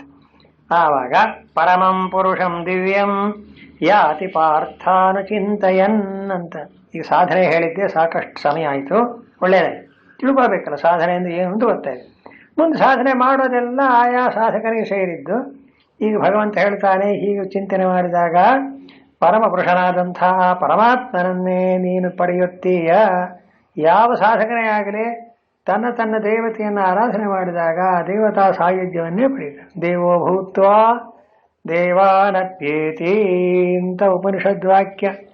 ತಾನು ಬದುಕಿರೋವಾಗಲೇ ಆ ದೇವತಾ ಸ್ವರೂಪನಾಗ್ತಾನಂತೆ. ಯಾಕೆ ಅಂದರೆ ಈ ಪ್ರಾಪಂಚಿಕವಾದ ಭೌತಿಕವಾದ ದೇಹ ಅಭಿಮಾನವನ್ನು ಬಿಟ್ಟ ಮೇಲೆ ಅವನಿಗೂ ದೇವತೆಗೂ ಐಕ್ಯ ಏನಿಲ್ಲ. ಅವನೇ ದೇವ್ರ ಸ್ವಾಮಿ ಅಂದರೆ ಏನು ತಪ್ಪಲ್ಲ ಅವನ ಭಾವ. ಆಮೇಲೆ ಏನಾಗುತ್ತೆ, ಆ ದೇಹ ಬಿಟ್ಬಿಟ್ಟ ಮೇಲೆ ಅದರಲ್ಲೇ ಒಂದಾಗ್ಬಿಡ್ತಾನೆ. ಯಾತಿ ಪಾರ್ಥ ಅನುಚಿಂತೆಯನ್. ಕಿಂ ವಿಶಿಷ್ಟಂಚ ಪುರುಷಂ ಯಾತೆ ಇದೆ ಅಂತ ಮತ್ತೆ ಮುಂದೆ ಕೇಳ್ತಾನೆ. ಅಂದರೆ ಆ ಪರಮಾತ್ಮನನ್ನೇ ಸೇರ್ತಾನೆ ಅಂದ್ರೆ ಪರಮಾತ್ಮ ಅಂದ್ರೆ ಯಾರು, ಅವನ ರೂಪ ಏನು ಅಂತ. ಪರಮಾತ್ಮನಿ ನಾಮರೂಪ ಆಕಾರಗಳಿಲ್ಲ ನಿಜ, ಆದ್ರೆ ಭಕ್ತ ಏನೇನು ನಾಮರೂಪ ಆಕಾರಗಳನ್ನ ಧ್ಯಾನ ಮಾಡಿರ್ತಾನೋ, ಚಿಂತನೆ ಮಾಡಿರ್ತಾನೋ, ಅನುಸಂಧಾನ ಮಾಡಿರ್ತಾನೋ ಅದನ್ನೇ ಸೇರ್ತಾನೆ ಅಂತ. ಅದಕ್ಕೆ ಹೇಳ್ತಾರೆ ಆ ಪರಮಾತ್ಮನ ಚಿಂತನೆ ಮಾಡೋದು ಅಂದ್ರೆ ಹೀಗರ್ಥ. ಕವಿಂ ಪುರಾಣ ಮನುಶಾಸಿತಾರಂ ಅಣೋರಣೀಯಾಂ ಸಮನುಸ್ಮರೇದ್ಯ ಸರ್ವಸ್ಯ ಧಾತಾರಮಚಿಂತ್ಯ ರೂಪಂ ಆದಿತ್ಯವರ್ಣಂ ತಪಸಃ ಪರಸ್ತಾತ್ ಪ್ರಯಾಣ ಕಾಲೇ ಮನಸಾಚಲೇನ ಭಕ್ತ್ಯಾ ಯುಕ್ತೋ ಯೋಗ ಬಲೇನ ಚೈವ ಭ್ರುವೋರ್ಮಧ್ಯೆ ಪ್ರಾಣಮಾವೇಶ್ಯ ಸಮ್ಯಕ್ ಸತಂ ಪರಂ ಪುರುಷಮುಪೈತಿ ದಿವ್ಯಂ. ಎರಡು ಶ್ಲೋಕಗಳಿಗೂ ಒಟ್ಟಾಗ್ತಾರೆ ಹೇಳ್ತಾರೆ. ಭಾಷ್ಯ ಓದಿಬಿಟ್ಟು ಮುಂದಕ್ಕೆ ಹೋಗೋಣ. ಕಿಂ ವಿಶಿಷ್ಟಂಚ ಪುರುಷಂ ಯಾತೆ ಅಂತ, ಅಲ್ಲಿ ಪರಮಂ ಪುರುಷಂ ಯಾತೆ ಅಂತ ಇದೆ. ಪರಮಪುರುಷ ಅಂದ್ರೆ ಯಾರು, ಏನ್ ಲಕ್ಷಣ ಏನು, ಹೇಗಿರ್ತಾನೆ ಅವನು ಅಂದ್ರೆ ಕವಿಂ ಪುರಾಣಂ ಅನುಶಾಸಿತಾರಂ ಅಂತ ಒಂದೊಂದು ಶಬ್ದಕ್ಕೂ ಅರ್ಥ ಬರೀತಾರೆ. ಕವಿ ಅಂದ್ರೆ ಕ್ರಾಂತ ದರ್ಶನಂ ಸರ್ವಜ್ಞಂ ಅಂತ. ಈ ಉಪಾಸನೆ ಒಳಗೆಲ್ಲ ನಾಮರೂಪಗಳಿಗಿಂತ ಗುಣಾನುಸಂಧಾನ ಅಂತ, ಅದು ಬಹಳ ದೊಡ್ಡ ವಿಷಯ. ನಾಮರೂಪಗಳನ್ನು ದಾಟಿ ಗುಣಗಳನ್ನು ಚಿಂತನೆ ಮಾಡಬೇಕು ಅಂತ ಇದನ್ನೇ ಸಗುಣೋಪಾಸನೆ ಅಂತ ಕರೆಯೋರು. ನಾಮರೂಪಗಳಲ್ಲಿ ಏನಾಗುತ್ತೆ, ತುಂಬಾ ಭ್ರಾಂತಿ ಆಗುತ್ತೆ. ಎಷ್ಟು ನಾಮರೂಪಗಳಿದೆ ಪರಮಾತ್ಮನಿಗೆ, ಆದ್ದರಿಂದ ಏನಾಗಬೇಕು, ಅವನ ಗುಣಗಳನ್ನು ಅನುಸಂಧಾನ ಮಾಡಿದ್ರೆ ಇದಕ್ಕಿಂತ ಅದು ಸಂಕ್ಷಿಪ್ತವಾಗಿ ಪರಮಾತ್ಮನ ಸ್ವರೂಪ ಮುಟ್ಟೋದಕ್ಕೆ ಬಹಳ ಅನುಕೂಲ ಅನ್ನೋ ಅರ್ಥ. ಅಷ್ಟೇ ಹಿಂದೆ ಏನಂತ ಮಾಡಬೇಕಂದ್ರೆ ಕವೀನ್ ಬೇಕಾದ್ರೆ ಕ್ರಾಂತ ದರ್ಶನಂ ಅಂದ್ರೆ ಸರ್ವಜ್ಞನಾದಂಥ ಅಂತ ಅವರೇ ಬರ್ದ ನೋಡಿ. ಕವಿಂ ಅಂದ್ರೆ ಸರ್ವಜ್ಞಂ, ಎಲ್ಲವನ್ನೂ ಬಲ್ಲವನು ಅಂತ. ಒಬ್ಬ ವ್ಯಕ್ತಿಯನ್ನು ಹೊಗಳೋದಕ್ಕೂ ಅವನ ಗುಣಗಳನ್ನು ಹೊಗಳೋದಕ್ಕೂ ತುಂಬಾ ವ್ಯತ್ಯಾಸ ಅಲ್ವೇ. ನೀವು ರಾಮಾಯಣನೇ ಓದಿ, ರಾಮ ಅಂತಿದೆ, ಗೊತ್ತಿದೆ ರಾಮ ಅಂದ್ರೆ ನಮ್ಮ ಭಾವನೆ ಹೇಗೆ ಬಂದ್ಬಿಡುತ್ತೆ. ಅವನು ಮನುಷ್ಯ ಅಲ್ವೇ, ಅವನಿಗೂ ಎರಡೇ ಕೈ ಎರಡೇ ಕಾಲು ಇಷ್ಟೇ ತಾನೆ, ಅವನಿಗೂ ಹೆಂಡತಿ ಇದ್ಲು, ಕಳ್ಕೊಂಡು ನಮ್ಮ ಹಾಗೆ ಅವನು ಹೊತ್ತ. ಅಯ್ಯ ಇದೇ ರಾಮಾಯಣ ಏನ್ಬಿಟ್ಟು ಮೊದಲೇ ಹೋಯ್ತು, ಏನ್ ತಿಳ್ಕೊಂಡು ಹಾಗಲ್ಲ ಕಣ್ರಿ. ರಾಮನ ಗುಣಗಳನ್ನು ಕೇಳಿ ಅಂತಾರೆ. ಅದು ಎಷ್ಟು ಚೆನ್ನಾಗಿದೆ ಅಂದ್ರೆ, ಒಬ್ರು ಹೇಳಿದ್ರು, ಈ ವಾಲ್ಮೀಕಿ ರಾಮಾಯಣ ಪ್ರಾರಂಭ ಆಗುತ್ತೆ ನೋಡಿ, ಏನಂತ ತಪಸ್ವಾಧ್ಯಾಯ ನಿರತಮ ಶುರುವಾತಲ್ಲ. ಆ ವಾಲ್ಮೀಕಿ ಕೇಳುವಾಗ ಕೋನ್ವಸ್ಮಿನ್ ಸಾಂಪ್ರತಂ ಲೋಕೆ ಗುಣವಾನ್ ಕಷ್ಟ ವೀರ್ಯವಾನ್ ಅಂತ ಶುರುವಾಗುತ್ತೆ. ಆ ವಾಲ್ಮೀಕಿ ಕೇಳುವಾಗ ಗುಣವಂತನಾರು, ವೀರ್ಯವಂತನಾರು, ಧರ್ಮಜ್ಞ, ಸತ್ಯವಾಕ್ಯ ಅಂತ 16 ವಿಶೇಷಣಗಳನ್ನು ಹಾಕ್ತಾನೆ. ಎಣಿಸಿ, ಆ ವಾಲ್ಮೀಕಿ ಕೇಳುವಾಗಲೇನೆ ಇಂಥ ಮನುಷ್ಯ ಯಾವನಾರು ಇದ್ದಾನೆ ಅಂತ. ಆದ್ರಿಂದ ಯಾರನ್ನು ಕೇಳ್ದ ಅವನು, ನಾರದರನ್ನು ಕೇಳ. ನಾರದಂ ಪರಿಪಪ್ರಚ್ಛ ಅಲ್ಲಿ ಬರೀತಾರೆ. ಆ ನಾರದರನ್ನು ಕೇಳಿದ ಕೂಡಲೇ, ನಾರದರು ಅಂದ್ರೆ ಪರಮಾತ್ಮ ತತ್ವವನ್ನು ಬಲ್ಲಂತಹವರು. ಇವನು 16 ವಿಶೇಷಣಗಳನ್ನು ಹಾಕಿ ಇಂಥ ಮನುಷ್ಯ ಉಂಟೆ ಲೋಕದಲ್ಲಿ ಅಂದ್ರೆ ಬಹವೋ ದುರ್ಲಭ. ಅಂಥವ್ರು ಬಹಳ ಜನ ಸಿಗೋದಿಲ್ಲ ನಿಜ. ಆದ್ರೆ ನನಗ್ ಗೊತ್ತಿರೋ ಹಾಗೆ ಮೊನೆ, ಅಯ್ಯ ವಾಲ್ಮೀಕಿ ಹೇಳ್ತೀನಿ ಕೇಳು, ನಂಗೊಬ್ಬ ಗೊತ್ತು ರಾಮ ಅನ್ನೋಡಿದ್ದಾನೆ ಅಂತ. ಇವನು 16 ಹೇಳಿದ್ರೆ 32 ಗುಣ ಹೇಳ. ನೋಡಿದ್ರ, ಇದೆ ಕವಿಂ ಪುರಾಣ ಅನುಶಾಸಿತಾರಂ ಅಂದ್ರೆ ಪುರಾಣಂ ಚಿರಂತನಂ ಅನುಶಾಸಿತಾರಂ, ಇದೆಲ್ಲ ಗುಣಗಳು. ಕವಿ ಅಂದ್ರೇನು, ಕ್ರಾಂತದರ್ಶಿ, ಅವನಿಗೆ ಭೂತ ಭವಿಷ್ಯತ್ತು ವರ್ತಮಾನ ಎಲ್ಲ ಗೊತ್ತು ಭಗವಂತನಿಗೆ ಅಂತ. ನಮಗಾದ್ರೆ ಏನು ಗೊತ್ತು, ವರ್ತಮಾನ ಒಂದೇ ಗೊತ್ತು. ಭೂತ ಅದು ಕಳೆದು ಹೋಗ್ಬಿಟ್ಟಿದೆ, ನಮ್ಮ ಸ್ವಾಧೀನದಲ್ಲಿಲ್ಲ. ಭವಿಷ್ಯತ್ತು ನಮ್ಗೆ ಯಾವಾಗ ಏನು ಬರುತ್ತೋ ಗೊತ್ತು. ಭೂತ ಭವಿಷ್ಯತ್ತುಗಳ ವಿಷಯ ನಮಗೆ ಸಂಬಂಧಪಟ್ಟೇ ಇಲ್ಲ, ನಾವೇನು ಮಾಡೋಕ್ಕಾಗಲ್ಲ. ವರ್ತಮಾನ ಮಾತ್ರ. ಪರಮಾತ್ಮನಿಗೆ ಹಾಗಲ್ಲ, ಹಿಂದೆ ಏನಾಗಿದೆ, ಮುಂದೆ ಏನು ನಡೆಯುತ್ತೆ ಎಲ್ಲವನ್ನೂ ವಲ್ಲವನಾದ್ರಿಂದ ಸರ್ವಜ್ಞ. ಪುರಾಣಂ, ಅತ್ಯಂತ ಪುರಾಣ ಅಂದ್ರೆ ಪ್ರಾಚೀನನಾದಂಥವನು. ಭಗವಂತನಿಗಿಂತ ಇನ್ನು ಸನಾತನ ಅಂತಲೂ ಕರೀತಾರೆ. ಅವನು ಯಾವ ಹುಟ್ಟಿಲ್ಲ, ಸಾವಿಲ್ಲ, ಅತ್ಯಂತ ಇನ್ನು ಪುರಾಪಿ ನವ ಏವ ಅಂತ ಇನ್ನೊಂದು ಅರ್ಥ. ಪುರಾಣ ತುಂಬ ಹಳೆ ಕಾಲದವನು ಅಂತ ಅರ್ಥವಲ್ಲ, ಎಷ್ಟು ಕಾಲವಾದರೂ ಅವನು ಹೊಸವನಾಗೇ ಇರ್ತಾನೆ ಅಂತ ಶಂಕರಾಚಾರ್ಯ ಹಾಗೂ ಅರ್ಥ ಮಾಡಿದ್ರು. ಪುರಾಪಿ ನವ ಏವ, ಎಷ್ಟು ಕಾಲವಾದರೂ ಅವನು ಹೊಸವನಾಗಿ ಇರ್ತಾನೆ. ಪುರಾಣಂ ಚಿರಂತನಂ ಅನುಶಾಸಿತಾರಂ ಸರ್ವಸ್ಯ ಜಗತಃ ಪ್ರಶಾಸಿತಾರಂ, ಜಗತ್ತನ್ನೆಲ್ಲ ಆಳ್ತಕ್ಕಂಥ ಅವನು. ಬರೀ ಯಾವುದೋ ಒಂದು ದೇಶ ಆಳೋನಲ್ಲ, ಇಡೀ ಜಗತ್ತನ್ನೇ ಆಳ್ತಕ್ಕಂಥ ಯಾವ ಒಂದು ಆನಂದ ಶಕ್ತಿ ಉಳ್ಳವನು. ಸರ್ವಜ್ಞ ಸರ್ವಶಕ್ತ. ಅಣೋರಣೀಯಾಂ ಸಮನುಸ್ಮರೇದ್ಯ. ಅವನು ಹೇಗಿದ್ದಾನೆ ಅಂದ್ರೆ ಅತ್ಯಂತ ಸೂಕ್ಷ್ಮವಾಗಿದ್ದಾನೆ. ಏನಕ್ಕೆ? ಒಂದು ಅಣುವಿಗಿಂತಲೂ ಅಣುವಾಗಿದ್ದಾನೆ, ಅತ್ಯಂತ ಸೂಕ್ಷ್ಮನಾಗಿದ್ದಾನೆ. ಇಂಥ ಕವಿ, ಪುರಾಣ, ಅನುಶಾಸಿತಾರ ಈ ವಿಶೇಷಣಗಳು ಯಾವ ನಾಮರೂಪಗಳಿಗೆ ಬೇಕಾದರೂ ಹೊಂದಬಹುದು ಅಂತ ಜನರಲ್ಲಿ. ಆದ್ದರಿಂದ ಹೇಗೆ ಮನುಷ್ಯ ಅಂದ್ರೆ 2 ಕೈಗಳು, 2 ಕಾಲು, 1 ಮೂಗು ಅಂದ್ರೆ ಸ್ವಾಮಿ ಮಹಾರಾಜರಿಗೆ ಅವರ ಅಪ್ಪನಿಗೂ ಅಷ್ಟೇ ಕೂತ್ಕೊಳ್ಳಿ, ಎಲ್ಲರೂ ಜನರಲ್ ರೂಲ್ ಅದು ಮುಗಿದಾಯ್ತು. ಬಾಕಿ ಅವನು ಕಪ್ಪಗಿದಾನೋ ಬೆಳಗಿದಾನೋ ಉದ್ದಕ್ಕಿದಾನೋ ಅದೆಲ್ಲ ಬೇರೆ ವಿಷಯ. ಈ ವಿಷಯಗಳೆಲ್ಲ ಸಾಮಾನ್ಯವಾದ್ದೇನು? ಒಂದೇ ಬಾಯಿ, 2 ಕಣ್ಣು, 2 ಎಲು, 1 ಮೂಗು, ಎಲ್ರಿಗೂ ಅಷ್ಟೇ. ಅವನು ಯಾವ ಪ್ರೈಮ್ ಮಿನಿಸ್ಟರ್ ಆದರೂ ಸ್ವಾಮಿ ಪ್ರೈಮ್ ಮಿನಿಸ್ಟರ್ನ ತುಂಬ ಕೆಲಸವಲ್ಲ, ಅವನಿಗೆ 2 ಕೈ, 2 ಕೈ ಜಾಸ್ತಿ ಇದೆ, 2 ಇಲ್ಲ, ಇರೋದು 1 2. ಹಾಗೆ ಈ ಗುಣಗಳನ್ನು ಹೇಳುವಾಗ ಪರಮಾತ್ಮನಲ್ಲಿ ಪೂರ್ಣವಾಗಿರತಕ್ಕ ಗುಣಗಳನ್ನು ಅವನು ಯಾವ ದೇವರಿಗೆ ಬೇಕಾದ್ರೂ ನೀವು ಅಪ್ಲೈ ಮಾಡಿ, ಅದು ಅಷ್ಟೇ. ಅವನೇ ಕವಿ, ಪುರ, ಅನುಶಾಸ್ತ್ರ. ಯಾಕೆಂದ್ರೆ ಕೆಲವರಿಗೆ ಏನು ಸಂಶಯ ಬರುತ್ತೆ, ದೇವರು ಅಂದ್ರೆ ಯಾವ ದೇವರ ಆರಾಧನೆ ಮಾಡಬೇಕು? ಈ ವೆಂಕಟರಮಣ ದೇವರನ್ನ, ನರಸಿಂಹ ದೇವರನ್ನ, ಇನ್ನೊಂದು ರಾಮ ದೇವರನ್ನ, ಕೃಷ್ಣ ದೇವರನ್ನ, ಎಷ್ಟೊಂದು ದೇವರುಗಳಿವೆ ಅಂತ. ಹಾಗರ್ಥವಲ್ಲ. ಅದಷ್ಟು ಒಬ್ಬನೇ ಪರಮಾತ್ಮನ ರೂಪ. ಒಂದು ಕಡೆ ಬರೀತಾರೆ ಶಂಕರಾಚಾರ್ಯರು, ಬ್ರಹ್ಮೈವ ನಟವತು ಸರ್ವ ವ್ಯವಹಾರಾಸ್ಪದಂ ಪ್ರತಿಬದ್ಧತೆ. ಬ್ರಹ್ಮ ಒಂದೇ ಇರೋದು. ಹೇಗೆ ನಾಟಕದಲ್ಲಿ ವೇಷ ಹಾಕೋನು ಒಂದೊಂದು ನಾಟಕಕ್ಕೆ ಒಂದೊಂದು ವೇಷ ಹಾಕ್ತಾನೆ ಅಲ್ಲವೇ? ಮಹಾಭಾರತ ಬಂದರೆ ಕೃಷ್ಣನ ವೇಷ ಹಾಕ್ತಾನೆ. ಸಾವಿತ್ರಿ ಯಮ ಒಂದಾನೊಂದು ಸತಿ ಸಾವಿತ್ರಿ ನಾಟಕ ಆಡ್ಬೇಕಾದ್ರೆ ಯಮನ ವೇಷ ಹಾಕಿ, ಸ್ವಾಮಿ ಯಮ ಯಾರು ಕೃಷ್ಣ ಯಾರು ಅಂದರೆ ಒಬ್ಬನೇ ಕಣ್ರಿ, ಅವನೇ ಎಲ್ಲ ಹಾಕೋದು, ವೇಷ ಅಷ್ಟೇ.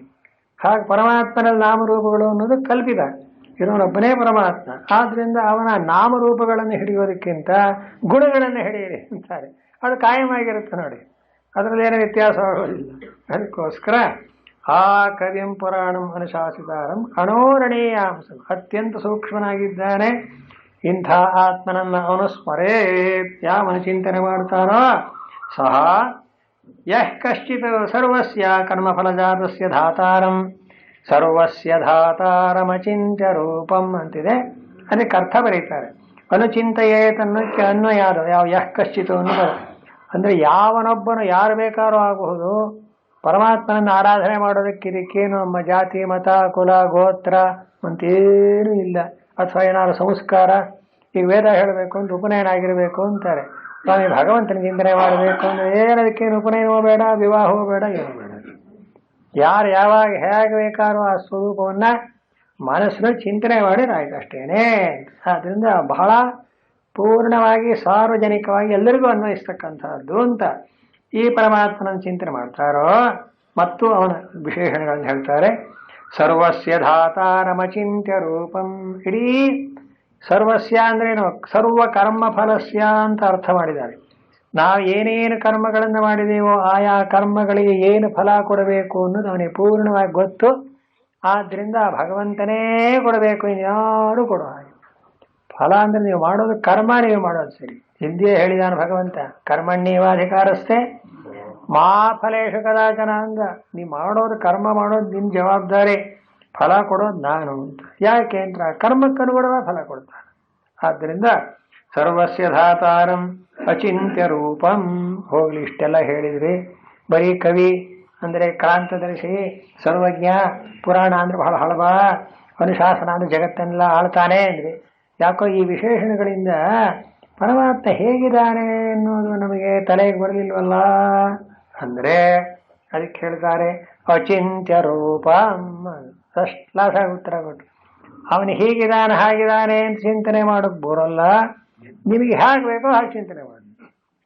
ಉಪಾಸಕಾನಾಂ ಕಾರ್ಯಾರ್ಥಂ ಬ್ರಹ್ಮಣೋ ರೂಪಕಲ್ಪನಾ ಅಂತ ಒಂದು ನ್ಯಾಯ. ದೇವ್ರು ಹೇಗಿದ್ದಾನೆ ನಾವು ಚಿಂತನೆ ಮಾಡಬೇಕು ಅಂದ್ರೆ ನಿಮಗೆ ಹೇಗಿರ್ಬೇಕು ಅನ್ಸುತ್ತೆ ಹೇಳಿ ನೋಡೋಣ ಅಷ್ಟೇ.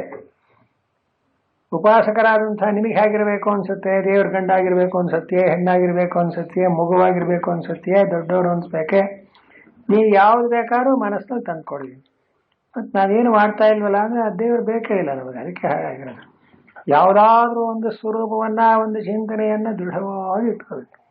ಹಿಂದೊಬ್ರು ನಮ್ಗೆ ಯಾರೋ ಸ್ನೇಹಿತರು ಹೇಳೋರು, ಸ್ವಾಮಿ ಅಂತೇನೋ ಮಾತಾಡ್ತಾ ಇದ್ರು ಹೀಗೇನೆ, ರಾಮ ಕೃಷ್ಣ ಅಂತೇನೋ ಬಂತು, ಅದೇನೋ ಸ್ವಾಮಿ ಹೀಗೆ ಏನಪ್ಪ ಅಂದೆ. ಯಾಕೋ ರಾಮನಿಗಿಂತ ಕೃಷ್ಣನ್ನೇ ಇಷ್ಟಪಡ್ತೀನಿ ನಾನು, ಹಾಗೆ ಮಾಡಿ ಯಾರು ಬೇಡ ಅಂತಾರೆ. ನೀವು ರಾಮನ ಇಷ್ಟಪಡಿದ್ದಾನೆ ಹೇಳೋದು. ಆದ್ದರಿಂದ ರಾಮ ಬೇಕೇ ಕೃಷ್ಣ ಬೇಕೇ, ಅವನು ರಾಮನ ಚಿಂತನೆ ಮಾಡ್ತಾನೆ, ನಾ ಕೃಷ್ಣನ ಚಿಂತನೆ ಮಾಡ್ತೀನಿ ಅಂತೀನಿ. ಎಷ್ಟು ಬೇಕಾದ್ರೂ ಭೇದ ಮಾಡಿ, ರಾಮ ಅಂದ್ರೆ ಯಾರು ಅವನೇ, ಕೃಷ್ಣ ಅಂದ್ರೆ ಯಾರು, ಅದಕ್ಕೆ ಯಾಕೆ ಯೋಚನೆ? ಸರ್ವಸ್ಯ ಧಾತಾರಂ ಅಚಿಂತ್ಯ ರೂಪಂ ಅಂತ. ಇದನ್ನು ಚೆನ್ನಾಗಿ ಅರ್ಥ ಮಾಡಬೇಕು. ದೇವರಲ್ಲಿ ಏನೇನು ಭೇದವಿಲ್ಲ ಅಂತ. ನಮ್ಮಲ್ಲಿ ಒಂದು ತಮಾಷೆ ಹೇಳು, ಈ ನರಸಿಂಹದೇವರ ಒಕ್ಕಲ್ನವರು ವೆಂಕಟರಮಣ ದೇವ್ರಿಗೆ ಹೋಗಬಾರ್ದಂತೆ. ಆ ವೆಂಕಟರಮಣ ದೇವರ ಒಕ್ಕಲು ನರಸಿಂಹದೇವ್ರಿಗೆ ಬರ. ಅದು ನಾ ವೆಂಕಟರಮಣ ದೇವ್ರು ಯಾವುದು ನರಸಿಂಹದೇವ್ರು ಯಾವುದಪ್ಪ ನನಗಂತೂ ಗೊತ್ತಿಲ್ಲ. ಎಲ್ಲ ಒಂದೇ ದೇವರ ಹೆಸರು ಅಂತ ಎಲ್ಲಿ ಹೇಳ್ತಾ ಇದ್ರೆ ಅದ್ಯಾಕೆ ಹೋಗ್ಬಾರ್ದು? ಇವು ಹೋಗ್ಬಾರ್ದಪ್ಪ ಅಂತ ಕಳ್ಳೊಕ್ಕಂತಾರೆ. ಯಾರು ಹೇಳಿಕೊಟ್ರು? ಏನು ಇಲ್ಲದೆ ಇರತಕ್ಕಂಥ ಭ್ರಾಂತಿಗಳನ್ನೆಲ್ಲ ತಲೆಯಲ್ಲಿ ತುಂಬಿಕೊಂಡು ಮಾಡ್ಬೇಕಾದ್ ಬಿಟ್ಟಿದ್ವು. ಎಂಥ ದಡ್ಡತನ ವೇದ ಅಂತ ಹೇಳುತ್ತೆ. ಎಲ್ಲಾದ್ರೂ ದೇವ್ರನ್ನ ಕಳ್ಳೋಕ್ಕಲು ಒಂದು ಇನ್ನೇನು ಹೇಳ, ಇದೆಲ್ಲ ಬರೀ ಕಲ್ಪನಾ ಮಾತು. ಅಂದ್ರೆ ಏನು ಅಂದ್ರೆ ಮನುಷ್ಯ ಎಸ್ಕೇಪಿಂಗ್ ಅಂತ. ದೇವರನ್ನ ಧ್ಯಾನ ಮಾಡಕ್ಕೆ ಏನಾದ್ರು ಒಂದು ನೆಪ ಬೇಕಲ್ಲ, ಅದು ತಪ್ಪಿಸ್ಕೊಳ್ಳೋಕೆ ಏನಾರು ಹೇಳ್ಬೋದು, ಅದು ಉಪಯೋಗವಿಲ್ಲ, ಅದು ಸುಳ್ಳೆ. ಭಗವಂತ ಹೇಗಿದ್ದಾನೆ ಅಂದ್ರೆ ಇಲ್ಲಿ ಹೀಗಿದ್ದಾನೆ ಅಂತ ಹೇಳಲೇ ಇಲ್ಲ, ಅವನ ಗುಣಗಳನ್ನು ಹೇಳಿದ್ರು. ಅವನ ಗುಣ ಚಿಂತನೆ ಮಾಡಿ ಸಾಕು. ಎಲ್ಲಕ್ಕೂ ಆಧಾರನಾಗಿದ್ದಾನೆ, ಅಚಿಂತ್ಯ ರೂಪಂ, ಅಚಿಂತ್ಯನಾಗಿದ್ದಾನೆ.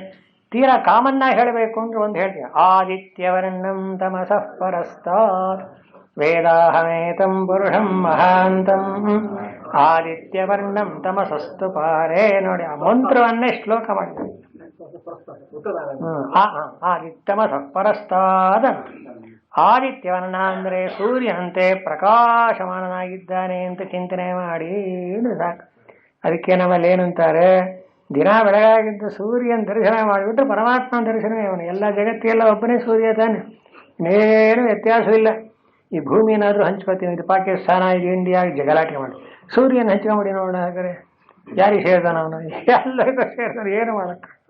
ಆದಿತ್ಯವರ್ಣ ಅವನು, ಸೂರ್ಯನು ಅಂತೆ ಆದಿತ್ಯವರ್ಣನಾಗಿ ತಮಸಃ ಪರಸ್ತಾತ್, ಅಜ್ಞಾನ ಅಂತಕ್ಕ ಕತ್ತಲೆಯಿಂದ ಆಚೆ ಇರ್ತಕ್ಕವನಿಗೆ. ತಮಸ್ಸು ಅಂದ್ರೆ ಏನರ್ಥ? ಅಜ್ಞಾನ. ಅಜ್ಞಾನದಿಂದ ಆಚೆ ಇದ್ದಾನೆ. ಯಾರು? ಆ ಪರಮಾತ್ಮನನ್ನು ಕಾಣಬೇಕಾದ್ರೆ ಅಜ್ಞಾನವನ್ನೇ ದಾಟಬೇಕು. ಆ ಜ್ಞಾನ ಸ್ವರೂಪನಾಗಿದ್ದಾನೆ. ತಮಸಃ ಪರಸ್ತಾತ್.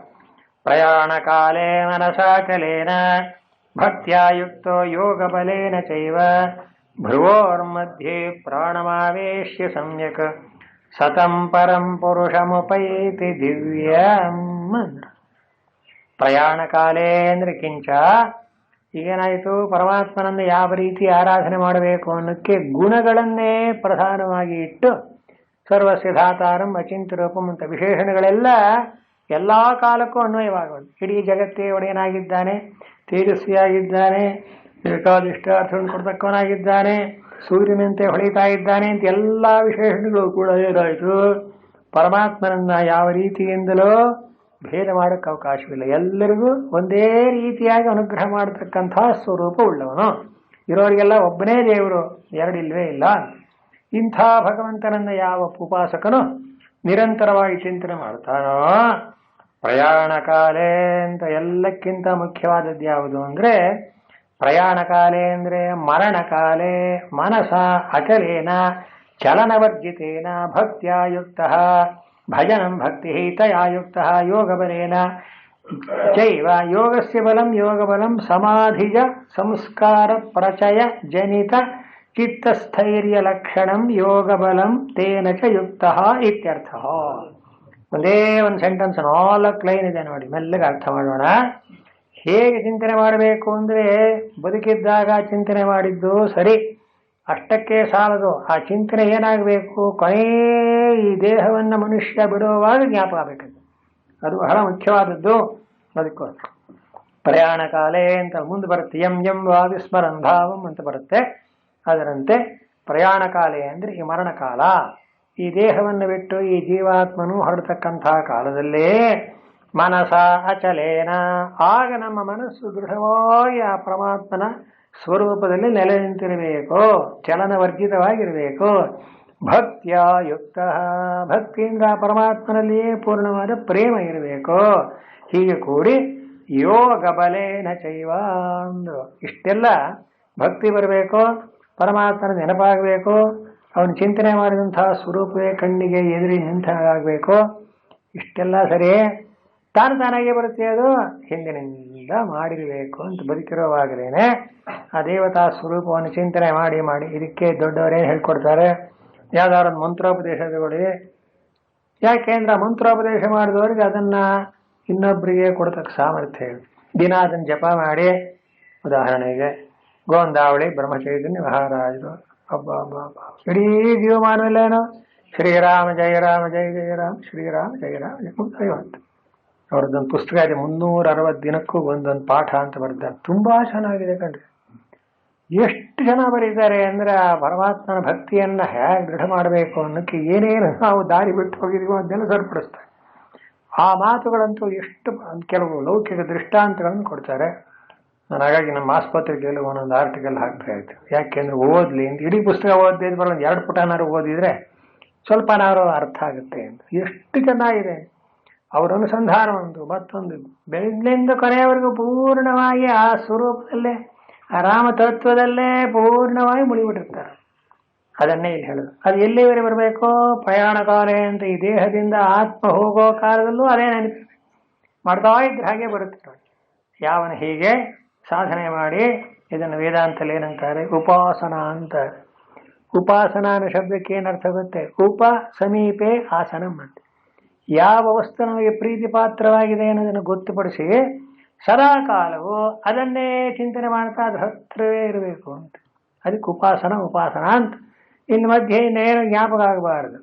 ಅತಂಕೀರ್ಣಾಚ ಅತತ್ ಪ್ರತ್ಯಯ ಅಂತ ಶಂಕರಾಚಾರ್ಯ ಬರೀತಾರೆ. ಬೇರೆ ಬೇರೆ ಚಿಂತನೆಗಳ ನಡುವೆ ನುಸುಳಬಾರದು ಅಂತ ಅರ್ಥ. ಒಂದೇ ಚಿಂತನೆ ಬರಬೇಕು ಅಂತ. ಎಷ್ಟು ಬೇಕಾದ್ರೂ ಉಪನ್ಯಾಸನ ಹೇಳಬಹುದು, ಕೇಳಬಹುದು, ಮಾಡೋ ಕೂತ್ಕೊಂಡ್ರೆ ಇಲ್ಲದ್ದೆಲ್ಲ ಜ್ಞಾಪಕ ಆಗ್ಬಿಡುತ್ತೆ. ಏನು ಅಂತಃಕರಣ ಶುದ್ಧಿ ಬಹಳ ಕಷ್ಟ. ಏನೇ ಯೋಚನೆ ಮಾಡೋದು ಗಳಿಗೆ ಸುಮ್ಮನೆ ಭಗವಂತನ ಚಿಂತನೆ ಮಾಡೋಣ ಅಂತ ಕೂತ್ಕೊಳ್ಳಿ, ಯಾವುದು ಅದು ಬಾಕಿಯವೆಲ್ಲ ಕಾಯ್ಕೊಂಡಿರ್ತೀವಿ. ಸುಮ್ಮನಿದ್ದಾಗಲೇ ಶುರು ಮಾಡೋಣ ಅಂತ ಎಲ್ಲ ಬಂದ್ಬಿಡ್ತಾವಾಗ ಏನೇನೋ ಜ್ಞಾಪಕ ಆಗುತ್ತೆ. ಅದನ್ನೆಲ್ಲ ಅವಾಯ್ಡ್ ಮಾಡಬೇಕಂತೆ. ಶನೈರು ಬರಮೇದಂತ ಭಗವಂತ ಇರಲಿ ಬನ್ನಿ. ಅದು ಎಷ್ಟು ಸಲ ಬರುತ್ತೋ ಅಷ್ಟು ಸಲ ರಾಮ ಅನ್ನಿ, ಭಗವಂತ ಅನ್ನಿ, ಪಾನ್ನಿ. ಹೀಗೆ ಮಾಡಿ ಮನಸ್ಸನ್ನು ಮೆಲ್ಲಗೆ ಭಕ್ತಿ ಅಂದರೆ ಪರಮಾತ್ಮನ ಮೇಲಿರತಕ್ಕ ಪ್ರೇಮದಿಂದ ಭಕ್ತಿಯುಕ್ತ ಯೋಗ ಬಲೇನ ಚೈವ. ಅದಂತೂ ಇನ್ನು ಶಾಸ್ತ್ರ. ಯೋಗ ಬಲ ಅಂದರೆ ಒಂದು ಶಾಸ್ತ್ರವೇ ಇಟ್ಬಿಟ್ಟಿದೆ, ಯೋಗಶಾಸ್ತ್ರ ಅಂತಲೇ. ಅಲ್ಲಿ ಏನು ಹೇಳ್ತಾರೆ? ಪ್ರಾಣಾಯಾಮ, ಪ್ರತ್ಯಾಹಾರ, ಧಾರಣ, ಧ್ಯಾನ, ಸಮಾಧಿ ಅಂತ ಅಂತಃಕರಣದ ಒಂದೊಂದೊಂದೊಂದು ಮೆಟ್ಲು ಏರ್ತಾ ಅದಕ್ಕೆ ಪ್ರೋಗ್ರೆಸ್ ಆದ ಹಾಗೆ. ಹೇಗೆ ಹುಡುಗ ಸ್ಕೂಲ್ನಲ್ಲಿ ಮೇಲಿನ ಕ್ಲಾಸ್ಗೆ ಹೋಗ್ತಾನೋ ಹಾಗೆ ಯೋಗ ಮಾಡೋನು ಏರ್ತಾ ಹೋಗಿ ಕೊನೆಯಲ್ಲಿ ಎಲ್ಲಿರ್ತಾನೆ? ಸಮಾಧಿ ಅಂದರೆ ಅಲ್ಲೇ ಮನಸ್ಸು ಹೋಗಿ ಪೂರ್ಣವಾಗಿ ಆತ್ಮನಲ್ಲಿ ಮುಳುಗ್ಬಿಟ್ಟಿರುತ್ತೆ. ಏನಿಲ್ಲ. ಇಂಥ ಒಂದಾನೊಂದು ಸಿದ್ಧಿ ಅದು ಅಂತ. ಎಲ್ಲರಿಗೂ ಸಾಧ್ಯವೇ? ಮಾಡಬೇಕಂದ್ರೆ ಅನುಷ್ಠಾನ ಮಾಡಿ ತಿಳ್ಕೋಬೇಕು. ಅದಕ್ಕೋಸ್ಕರ ಏನು ಮಾಡಬೇಕಂತೆ? ಯೋಗ ಬಲಂ ಸಮಾಧಿಜ ಸಂಸ್ಕಾರ ಪ್ರಚಯ ಜನಿತ ಚಿತ್ತಸ್ಥೈರ್ಯ ಲಕ್ಷಣಂ. ಸಮಾಧಿ ಅಂದರೆ ಪರಮಾತ್ಮನಿಗೆ ಹೆಸರು. ಸಮಾಧವನ ವಿಧೀಯತೆ ಅಂತ ಬಂದಿದೆ. ಆ ಭಗವತ್ ಸ್ವರೂಪದಲ್ಲಿ ಹೋಗಿ ಅಂತಃಕರಣ ಅನ್ನೋದು ಮುಳಿಬಿಡ್ಬೇಕು. ಏನಿಲ್ಲ, ದ್ವೈತ ಇಲ್ಲವೇ ಇಲ್ಲ ಅಂತ.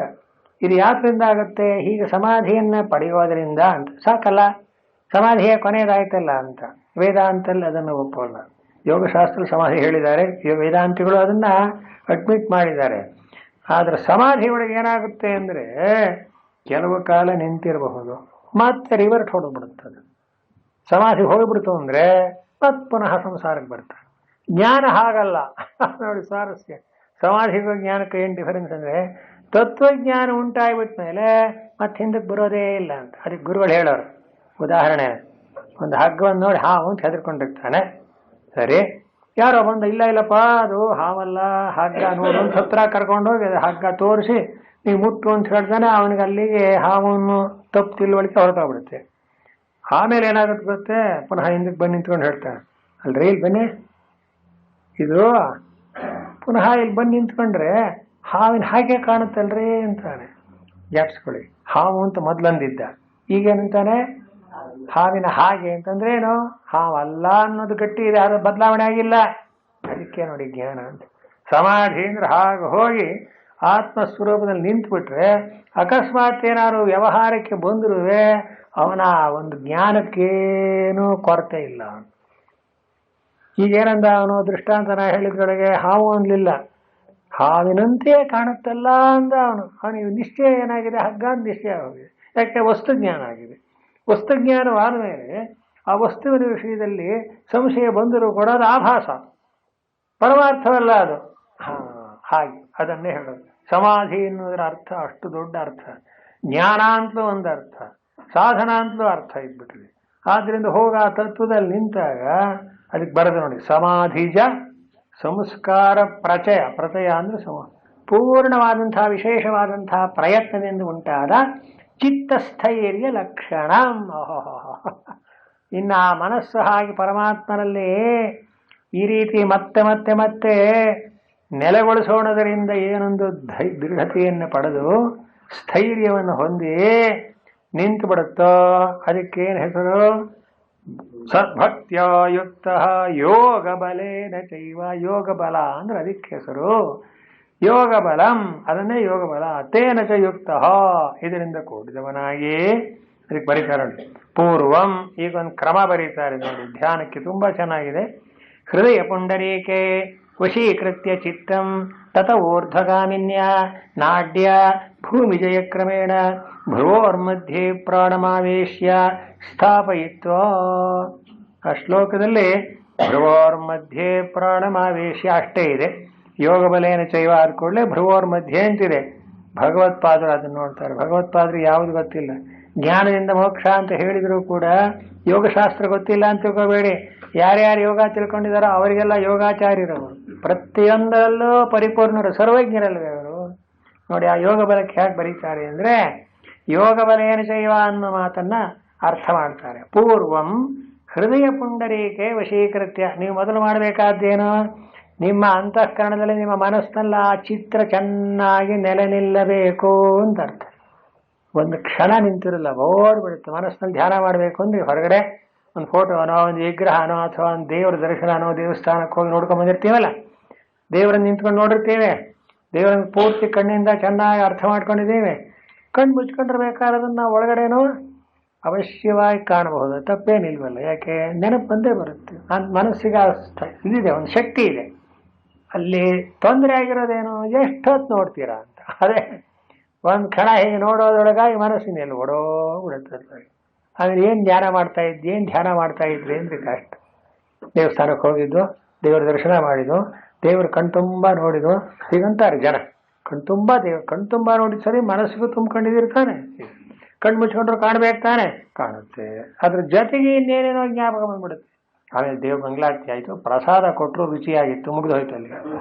ಆ ದೇವರಲ್ಲೇ ಗೋವಿಂದ. ಹಾಗಾಗಬಾರದು. ಆ ಯೋಗ ಬಲದಿಂದ ಅಂತಃಕರಣವನ್ನ ಬಿಗಿ ಹಿಡಿದಾಗ ನಿರಂತರವಾಗಿ ಹೊರಗೆ ಹಾಕಿ ಕಾಣುತ್ತೋ ಒಳಗೂ ಹಾಗೆ ಕಾಣ್ತಾ ಇರ್ತಾನಂತವನು. ಇದನ್ನೇ ಸಾಧನ ಅಂತಂತಾರೆ. ಯೋಗ ಬಲ ಅಂದ್ರೆ ಅದಕ್ಕೆ ಅರ್ಥ. ಇದಕ್ಕೆ ಹೇಳ್ತಾರೆ, ಮುಂದಿನ ನಮಗೆ ಅಷ್ಟು ಅರ್ಥ ಆಗೋದಿಲ್ಲ. ಏನಂತ? ಊರ್ಧ್ವಗಾಮಿನ್ಯ ನಾಡ್ಯ ಭೂಮಿ ಜಯ ಕ್ರಮೇಣ. ಇದು ಯೋಗಶಾಸ್ತ್ರದವನ್ನೇ ಕೇಳಬೇಕು. ಅವನೇನು ಹೇಳ್ತಾರೆ? ಈ ನಾಡಿಗಳೆಲ್ಲ ಮೇಲಕ್ಕೆ ಹೋಗ್ತಕ್ಕಂಥ ನಾಡಿಗಳ ಮೂಲಕ, ಇದು ಆ ಕಠೋಪನಿಷತ್ನಲ್ಲೂ ಬಂದಿದೆ. ಶತಂಚೈಕಾಚ ಹೃದಯಸ್ಯ ನಾಡ್ಯ ತಾಸಾಂ ಮೂರ್ಧಾನಮಭಿನಿಸೃತೈಕ ತಯೋರ್ಧಮಾಯನ್ನಮೃತತ್ವಮೇತಿ ಎಂದು ಬರೆದಿದ್ದಾರೆ. ಇದು ಯೋಗಶಾಸ್ತ್ರದ ಪ್ರಕ್ರಿಯೆ. 101 ನಾಡಿಗಳಿದೆಯಂತೆ. ಸಾವಿರಾರಿದೆ, ಅವುಗಳಲ್ಲಿ ಮುಖ್ಯವಾಗಿರ್ತಕ್ಕಂಥದ್ದು 101 ಅಂದರು. ಅದರೊಳಗೆ ತಾಸಾಂ ಅಂದ್ರೆ ಆ 101 ನಾಡಿಗಳ ಪೈಕಿ ಒಂದು ನಾಡಿ ಮೇಲ್ಭಾಗಕ್ಕೆ ನೆತ್ತಿವರೆಗೂ ಹೋಗಿದೆ ಅಂತ, ಅದನ್ನು ಸುಷುಮ್ನ ಅಂತ ಕರೀತಾರೆ. ಹೃದಯಾದೂರ್ಧ್ವಂ ಪ್ರವೃತ್ತ ಸುಷುಮ್ನಾ ನಾಮ ನಾಡಿ ಯೋಗಶಾಸ್ತ್ರೇಷು ಪ್ರಸಿದ್ಧ ಅಂತ ಶಂಕರಾಚಾರ್ಯ ಬರೀತಾರೆ. ಎಲ್ಲೇ ಆ ತೈತಿರುವಾಗ ಅರ್ಥ ಬರೆಯುವಾಗ ಸಯ ಏಷೋಂತರ ಹೃದಯ ಆಕಾಶ ಅನ್ನೋ ಮಂತ್ರ ಬರುತ್ತಲ್ಲ, ಅಲ್ಲಿ ಶಂಕರಾಚಾರ್ಯರು ಒಂದಲ್ಲ ಒಂದು ಕಡೆಯೊಳಗೆ ಅದನ್ನು ಸಮನ್ವಯ ಮಾಡಿರ್ತಾರೆ. ಎಲ್ಲ ಓದಬೇಕು, ಅರ್ಥ ಮಾಡ್ಕೋಬೇಕು, ಒಂದಕ್ಕೊಂದಕ್ಕೆ ಹೊಂದಿಸ್ಕೋಬೇಕು. ಈಗೇನಾಯ್ತು? ಆ ಸುಷುಮ್ನಾ ನಾಡಿ ಎನ್ನುವುದು ಒಂದು ಯೋಗಶಾಸ್ತ್ರ ಪ್ರಸಿದ್ಧವಾಗಿದೆ. ಅದು ಈ ಹೃದಯದಿಂದ ಮೇಲಕ್ಕೆ ಈ ಬ್ರಹ್ಮರಂಧ್ರದವರೆಗೂ ಬಂದಿದೆ. ಈ ಯೋಗಿ ಏನು ಮಾಡ್ತಾನೆ ಅಂದ್ರೆ, ತಾನು ಕಂಡಂತಹ ಒಂದಾನೊಂದು ತತ್ವವನ್ನ ಮನಸ್ಸಿನಲ್ಲಿ ಅನುಸಂಧಾನ ಮಾಡ್ತಾ ಆ ಮನಸ್ಸನ್ನು ಏಕಾಗ್ರತೆಯಿಂದ ನಿಲ್ಲಿಸ್ತಾನೆ. ಅದಕ್ಕೆ ಬುದ್ಧಿ ಅಂತಾರೆ. ಚಂಚಲವಾಗಿದ್ರೆ ಒಂದೇ ವಸ್ತು ಅದು, ಚಂಚಲವಾಗಿದ್ರೆ ಮನಸ್ಸು ಅಂತಾರೆ, ನಿಶ್ಚಲವಾಗಿದ್ರೆ ಬುದ್ಧಿ ಅಂತ ಕರೀತಾರೆ. ಆ ಬುದ್ಧಿಯಲ್ಲಿ ದೃಢವಾಗಿ ನಿಲ್ಲಿಸಿ ಅಲ್ಲೇ ಪರಮಾತ್ಮನ ಚಿಂತನೆ ಮಾಡ್ತಾ ಮಾಡ್ತಾ ಮಾಡ್ತಾ ಆ ಯೋಗಶಾಸ್ತ್ರದ ಪ್ರಕಾರ ಯೋಗ ಬಲೇನ ಚೈವ ಅಂದ್ರೆ ಭೂಮಿ ಜಯ ಕ್ರಮೇಣ ಅಂತ ಒಂದೊಂದೇ ಮೆಟ್ಲನ್ನು ದಾಟ್ತಾ ದಾಟ್ತಾ ನ್ಯಾಯವಾಗಿ ಭೂಮಿ ಜಯ ಅಂದ್ರೆ ಅವ್ರೇನು ಹೇಳ್ತಾರೆ, ಅಷ್ಟಾಂಗ ಯೋಗ ಅಂತ. ಯಮ, ನಿಯಮ, ಆಸನ, ಪ್ರಾಣಾಯಾಮ, ಪ್ರತ್ಯಾಹಾರ, ಧಾರಣ, ಧ್ಯಾನ, ಸಮಾಧಿ ಅಂತ ಈ ಶಬ್ದಗಳನ್ನೇನೋ ನಾವು ಕೇಳಿದ್ದೇವೆ. ಯಮ ಅಂದ್ರೇನು, ನಿಯಮ ಅಂದ್ರೇನು, ಮತ್ತೆ ಯಥಾ ಪ್ರಕಾರ ಯೋಗಶಾಸ್ತ್ರನೇ ಅಧ್ಯಯನ ಮಾಡಬೇಕು. ಯೋಗಶಾಸ್ತ್ರ ಅಧ್ಯಯನ ಮಾಡಿದ್ರು ಸಾಲದು, ಅನುಷ್ಠಾನ ಮಾಡಬೇಕು. ವೇದಾಂತದಲ್ಲಿ ಏನು ಹೇಳ್ತಾರೆ ಅಂದರೆ, ಆ ತತ್ವ ನಮ್ಮ ಆತ್ಮನೇ ಆಗಿರೋದ್ರಿಂದ ಈ ಸಾಧನೆಗಳನ್ನು ಯಾವ ಶಾಸ್ತ್ರ ಹೇಳಿದ್ರು ನೀವು ಅಡ್ಮಿಟ್ ಮಾಡಿ ಅಂತ, ಅದಕ್ಕೇನು ವಿರೋಧ ಇಲ್ಲ. ಸಿದ್ಧಾಂತ ಮಾತ್ರ ನಮಗೆ ಸೇರಿದ್ದು. ಸಾಧನ ಅಂತ ಮಗು ಸ್ಕೂಲ್ಗೆ ಹೋಗೋದು ಮುಖ್ಯ. ನೀವು ಗಾಡಿಲಾರು ಕರ್ಕೊಂಡು ಹೋಗಿ, ಎತ್ಕೊಂಡಾರು ಹೋಗಿ, ಸೈಕಲ್ ಮೇಲಾರು ಹೋಗಲಿ, ಒಟ್ಟಿನಲ್ಲಿ ಸ್ಕೂಲ್ಗೆ ಹೋಗೋದು ಮುಖ್ಯ. ಹಾಗೆ ಯೋಗಶಾಸ್ತ್ರ ಅನ್ನೋದು ಸಾಧನ, ಅದನ್ನು ಉಪಯೋಗಿಸ್ಕೊಂಡು ಭೂಮಿ ಜಯ ಅಂದರೆ ಒಂದೊಂದೇ ಮೆಟ್ಲು. ಆ ಆಸನ ಮೊದಲು ಗೆಲ್ಲಬೇಕು, ಆಮೇಲೆ ಪ್ರಾಣಾಯಾಮದಿಂದ ಆಮೇಲೆ ಪ್ರತ್ಯಾಹಾರಕ್ಕೆ ಹೋಗಬೇಕು. ಹೀಗೆ ಹೋಗ್ತಾ ಹೋಗ್ತಾ ಏನಾಗ್ತಾನೆ, ಭೂಮಿ ಜಯ ಕ್ರಮೇಣ ಭ್ರುವೋರ್ಮಧ್ಯೆ ಪ್ರಾಣಮಾವೇಶ್ಯ ಸಮ್ಯಕ್. ಹಾಗ ಯೋಗಿ ಈ ಹೃದಯದಿಂದ ಮೇಲಕ್ಕೆ ಭೂಮಿ, ಭೃಗು ಅಂದರೆ ಹುಬ್ಬುಗಳು ಅಂತ, ಇವುಗಳ ಮಧ್ಯೆ ಅಂದರೆ ಈ ಮಧ್ಯಭಾಗ, ಇಲ್ಲಿ ಪ್ರಾಣವನ್ನು ನೆಲೆಗೊಳಿಸಬೇಕು. ಪ್ರಾಣಮಾವೇಶ್ಯ ಸಮ್ಯಕ್ ಸತಂ ಪರಂ ಪುರುಷಮುಪೈತಿ ದಿವ್ಯಂ ಅಂತ. ಹೀಗಿದ್ದಾಗ ಅಪ್ರಮತ್ತಸ್ಸನ್ ಸ ಏವ ವಿದ್ವಾನ್ ಯೋಗಿ ಕವಿಂ ಪುರಾಣಂ ಇತ್ಯಾದಿ ಲಕ್ಷಣಂ ತಂ ಪರಂ ಪುರುಷಂ. ಆಗ ಆ ಯಾವ ಯೋಗಿ ಅಂದ್ರೆ ಸಾಧಕನಾದವನು, ಈಗ ನಾವು ಹೇಳಿದಂತೆ ಕವಿಂ ಪುರಾಣಂ ಮನುಶಾಸಿತಾರಂ ಅಂತ ಏನು ಗುಣಗಳನ್ನು ಹೇಳಿದ್ದೇವೆಯೋ ಅಂಥ ಯಾವ ಲಕ್ಷಣವುಳ್ಳ ಪರಮ ಪುರುಷನನ್ನೇ ಉಪೈತಿ ಪ್ರತಿಪದ್ಯತೆ ಅಂತ. ಇದು ಉಪಾಸನೆಯ ಪರಮವಾದಂಥ ಫಲ. ಇದಕ್ಕಿಂತ ಮಿಗಿಲಾದ ಜ್ಞಾನ ಅದು ಈ 9ನೇ ಅಧ್ಯಾಯದಲ್ಲಿ ಬರುತ್ತೆ. ಇದು 8ನೇ ಅಧ್ಯಾಯ ಅಲ್ಲವೇ. ಇದು ಪೂರ್ತಿ ಅಷ್ಟಾಂಗ ಯೋಗದ ತಳಹದಿಯನ್ನು ಇಟ್ಟುಕೊಂಡು ಪ್ರತಿಯೊಬ್ಬ ಸಾಧಕನೂ ಕೂಡ ತನ್ನ ಆತ್ಮಸ್ವರೂಪವನ್ನು ತನ್ನ ಶರೀರೇಂದ್ರಿಯಗಳ ವ್ಯಾಪಾರದಿಂದಲೇ ಸಾಧನೆಯಿಂದಲೇ ಕಂಡುಕೊಳ್ಳಬೇಕು. ಈ ಒಂದಾನಂದ ಭ್ರೂ ಮಧ್ಯದಲ್ಲಿ ಆ ಪರಮಾರ್ಥ ತತ್ವ ಇದೆ ಅಂತ ಬರುತ್ತಲ್ಲ. ತಸ್ಯಾ ಶಿಖಾಯ ಮಧ್ಯೆ ಪರಮಾತ್ಮ ವ್ಯವಸ್ಥಿತ ಅಂದ್ರೆ ಸಹಸ್ರಶೀರ್ಷಂ ದೇವಂ, ಅದರಲ್ಲಿ ಇದೆಲ್ಲ ಬರುತ್ತೆ. ಏನಂತ ಬರುತ್ತೆ, ತಸ್ಯ ಮಧ್ಯೆ ಮಹಾನಗ್ನಿರ್ ವಿಶ್ವಾರ್ಚಿರ್ ವಿಶ್ವತೋಮುಖಃ ಯುಗೋದ ಶಿರೋಗ್ರಭು ವಿಭಜಂತಿಷ್ಠನ್ನಾಹಾರಮ ಜಲಃ ಕವಿಹೇ ಅಂತ ಬರುತ್ತೆ. ಒಂದಾನಂದ ದಿವ್ಯವಾದಂತಹ ತೇಜಸ್ಸಿದೆ. ಆ ತೇಜವ ರೂಪವಾಗಿ ಮೇಲಕ್ಕೆ ಬರುತ್ತೆ. ಭೂ ಮಧ್ಯದಲ್ಲಿ ಅದನ್ನು ನೆಲೆಗೊಳಿಸಿ ಅಲ್ಲೇ ನಿಂತರೆ ಆ ಪರಮಾತ್ಮನನ್ನಲ್ಲಿ ಕಾಣುತ್ತಾನೆ ಅಂತ. ಕಾಣುತ್ತಾನೆ ಅಂದ್ರೆ ಕಾಣುವವನು ಕಾಣಲ್ಪಡ್ತಕ್ಕದ್ದು ದ್ವೈತ ಆಯ್ತಲ್ಲ ಅಂದ್ರೆ ಕರೆಕ್ಟ್ ಅಂತ. ಎಲ್ಲಿವರೆಗೆ ಯೋಗಿ ಕಾಣುತ್ತಾನೋ ನಿಜ, ಕಾಣುವವನು ಬೇರೆ, ಅದ್ವೈತ ಅಲ್ಲ ಅದು. ಅದನ್ನಲ್ಲಿ ಯೋಗಶಾಸ್ತ್ರವನ್ನು ದ್ವೈತ ಅಂತಲೇ ಕರೆಯೋದು, ಅದ್ವೈತವಲ್ಲ. ಅದ್ವೈತ ಹೇಗಾಗಬೇಕು, ಅಂತಃಕರಣ ಲಯವಾಗಿಬಿಟ್ಟು ಇನ್ನು ಮತ್ತೆ ಅದು ಹೊರಬರಬಾರ್ದು. ಅದು ಮುಂದಿನ ಮಟ್ಲು, ಇನ್ನು ಅದ್ವೈತಕ್ಕೆ ಹೋಗಬೇಕಾದ್ರೆ ಈ ಯೋಗಶಾಸ್ತ್ರ ದ್ವೈತಕ್ಕೆ ಸೇರಿದೆ. ದ್ವೈತಿನೋ ಹಿತೆ ಸಾಂಖ್ಯ ಯೋಗಿನಶ್ಚ ಅಂತ ಶಂಕರಾಚಾರ್ಯ ಬರೀತಾರೆ. ಹಾಗಂತ ಅದನ್ನು ಕಡಿಮೆ ಅನ್ನಲ್ಲ, ಅದು ಬಹಳ ದೊಡ್ಡದೇನೆ. ಯಾಕೆ, ಅತ್ಯಂತ ಸಾಧಕನಾದವನು ಕೆಳಮಟ್ಟದಿಂದ ಹೋಗ್ಬೇಕಾದ್ರೆ ಆ ಮಟ್ಟಕ್ಕೆ ಹೋದ್ಮೇಲೆ ಅಲ್ಲಿ ಭಗವತ್ಪಾದ ಏನಂತ ಅರ್ಗುತ್ತೆ, ಅದನ್ನು ಪಡೆದ ಮೇಲೆ ಮತ್ತೆ ಹಿಂದಕ್ಕೆ ಬರೋದಿಲ್ಲ, ಇನ್ನು ಮುಂದಕ್ಕೆ ಹೋಗೋದೇ ಅಂತ ಅರ್ಥ. ಸತಂ ಪರಂ ಪುರುಷಂ ಉಪೈತಿ ದಿವ್ಯಂ. ಹೀಗೆ ಉಪಾಸನೆಯ ಒಂದಾನೊಂದು ರಹಸ್ಯವನ್ನು ಹೇಳಿ ಆ ಯಾವ ಕವಿಂ ಪುರಾಣಂ ಶಾಸಿತಾನಮನ್ನು ಕಲ್ಯಾಣ ಗುಣಗಳಿಂದ ಕೂಡಿದ ಭಗವಂತನನ್ನು ಚಿಂತನೆ ಮಾಡುತ್ತಾ ಯೋಗಿಯಾದವನು ಕೊನೆಯಲ್ಲಿ ಆ ಪರಮಪುರುಷನಾದ ಪರಮಾತ್ಮನನ್ನೇ ಪಡೆಯುತ್ತಾನೆ. ಅಂದರೆ ಯೋಗಶಾಸ್ತ್ರವೆಲ್ಲ ಸಾಧನ ಆಯಿತು. ವೇದಾಂತ ಅನ್ನೋದು ಅದರ ಫಲ. ವೇದಾಂತಲೇನು ಅಂದರೆ ವಿವೇಕದಿಂದಲೂ ಮಾಡಬಹುದು. ಅದು ಆತ್ಮಾನಾತ್ಮೇಕ ಅಂತ, ಅದು ಒಂದು ಪ್ರತ್ಯೇಕವಾಗಿ ಹೇಳೋಣ. ಇಲ್ಲಿ ಬಂದಿರೋದು ಯೋಗಶಾಸ್ತ್ರ ಪ್ರಕಾರ. ಇಷ್ಟು ಹೇಳಿ ಪುನರಪಿ ಅಂತ ಇಷ್ಟಾದರೂ ವಕ್ಷ್ಯಮಾಣೇನ ಉಪಾಯೇನ ಪ್ರತಿಬಿತ್ಸಿತಸ್ಯ ಬ್ರಹ್ಮಣಃ ವೇದ ವಿದ್ವದನಾದಿ ವಿಶೇಷಣ ವಿಶೇಷಸ್ಯ ಅಭಿಧಾನಂ ಕರೋತಿ ಭಗವಾನ್. ಅದನ್ನು ಓದೋಣ ಮತ್ತೆ 11 ಗಂಟೆಗೆ. ಪುನರಪಿ ಅಂದ್ರೇನು, ಇಷ್ಟಕ್ಕೆಲ್ಲ ಅತ್ಯಂತ ಮುಖ್ಯವಾದ ಸಾಧನ ಅಂದ್ರೆ ಅಂತಃಕರಣವನ್ನ ಬಿಗಿ ಹಿಡಿದು ಆ ಒಳಗಿನ ತತ್ವ ಚಿಂತನೆಯಲ್ಲಿ ನೆಲೆಗೊಳಿಸುವುದು ಅನ್ನೋವರಿಗೆ ಬಂದಿದೆ. ಅದಕ್ಕೆ ಉಪಾಸನಾ ಅಂತ ಹೆಸರಿಟ್ಟಿದ್ದೇವೆ. ಇದಕ್ಕೆ ಸಹಾಯ ಬೇಕಾದರೆ ಮುಂದಕ್ಕೆ ಹೇಳ್ತೀನಿ ಅಂತ. ಹರಿ ಓಂ ಶ್ರೀ ಕೃಷ್ಣಾರ್ಪಣಮಸ್ತು.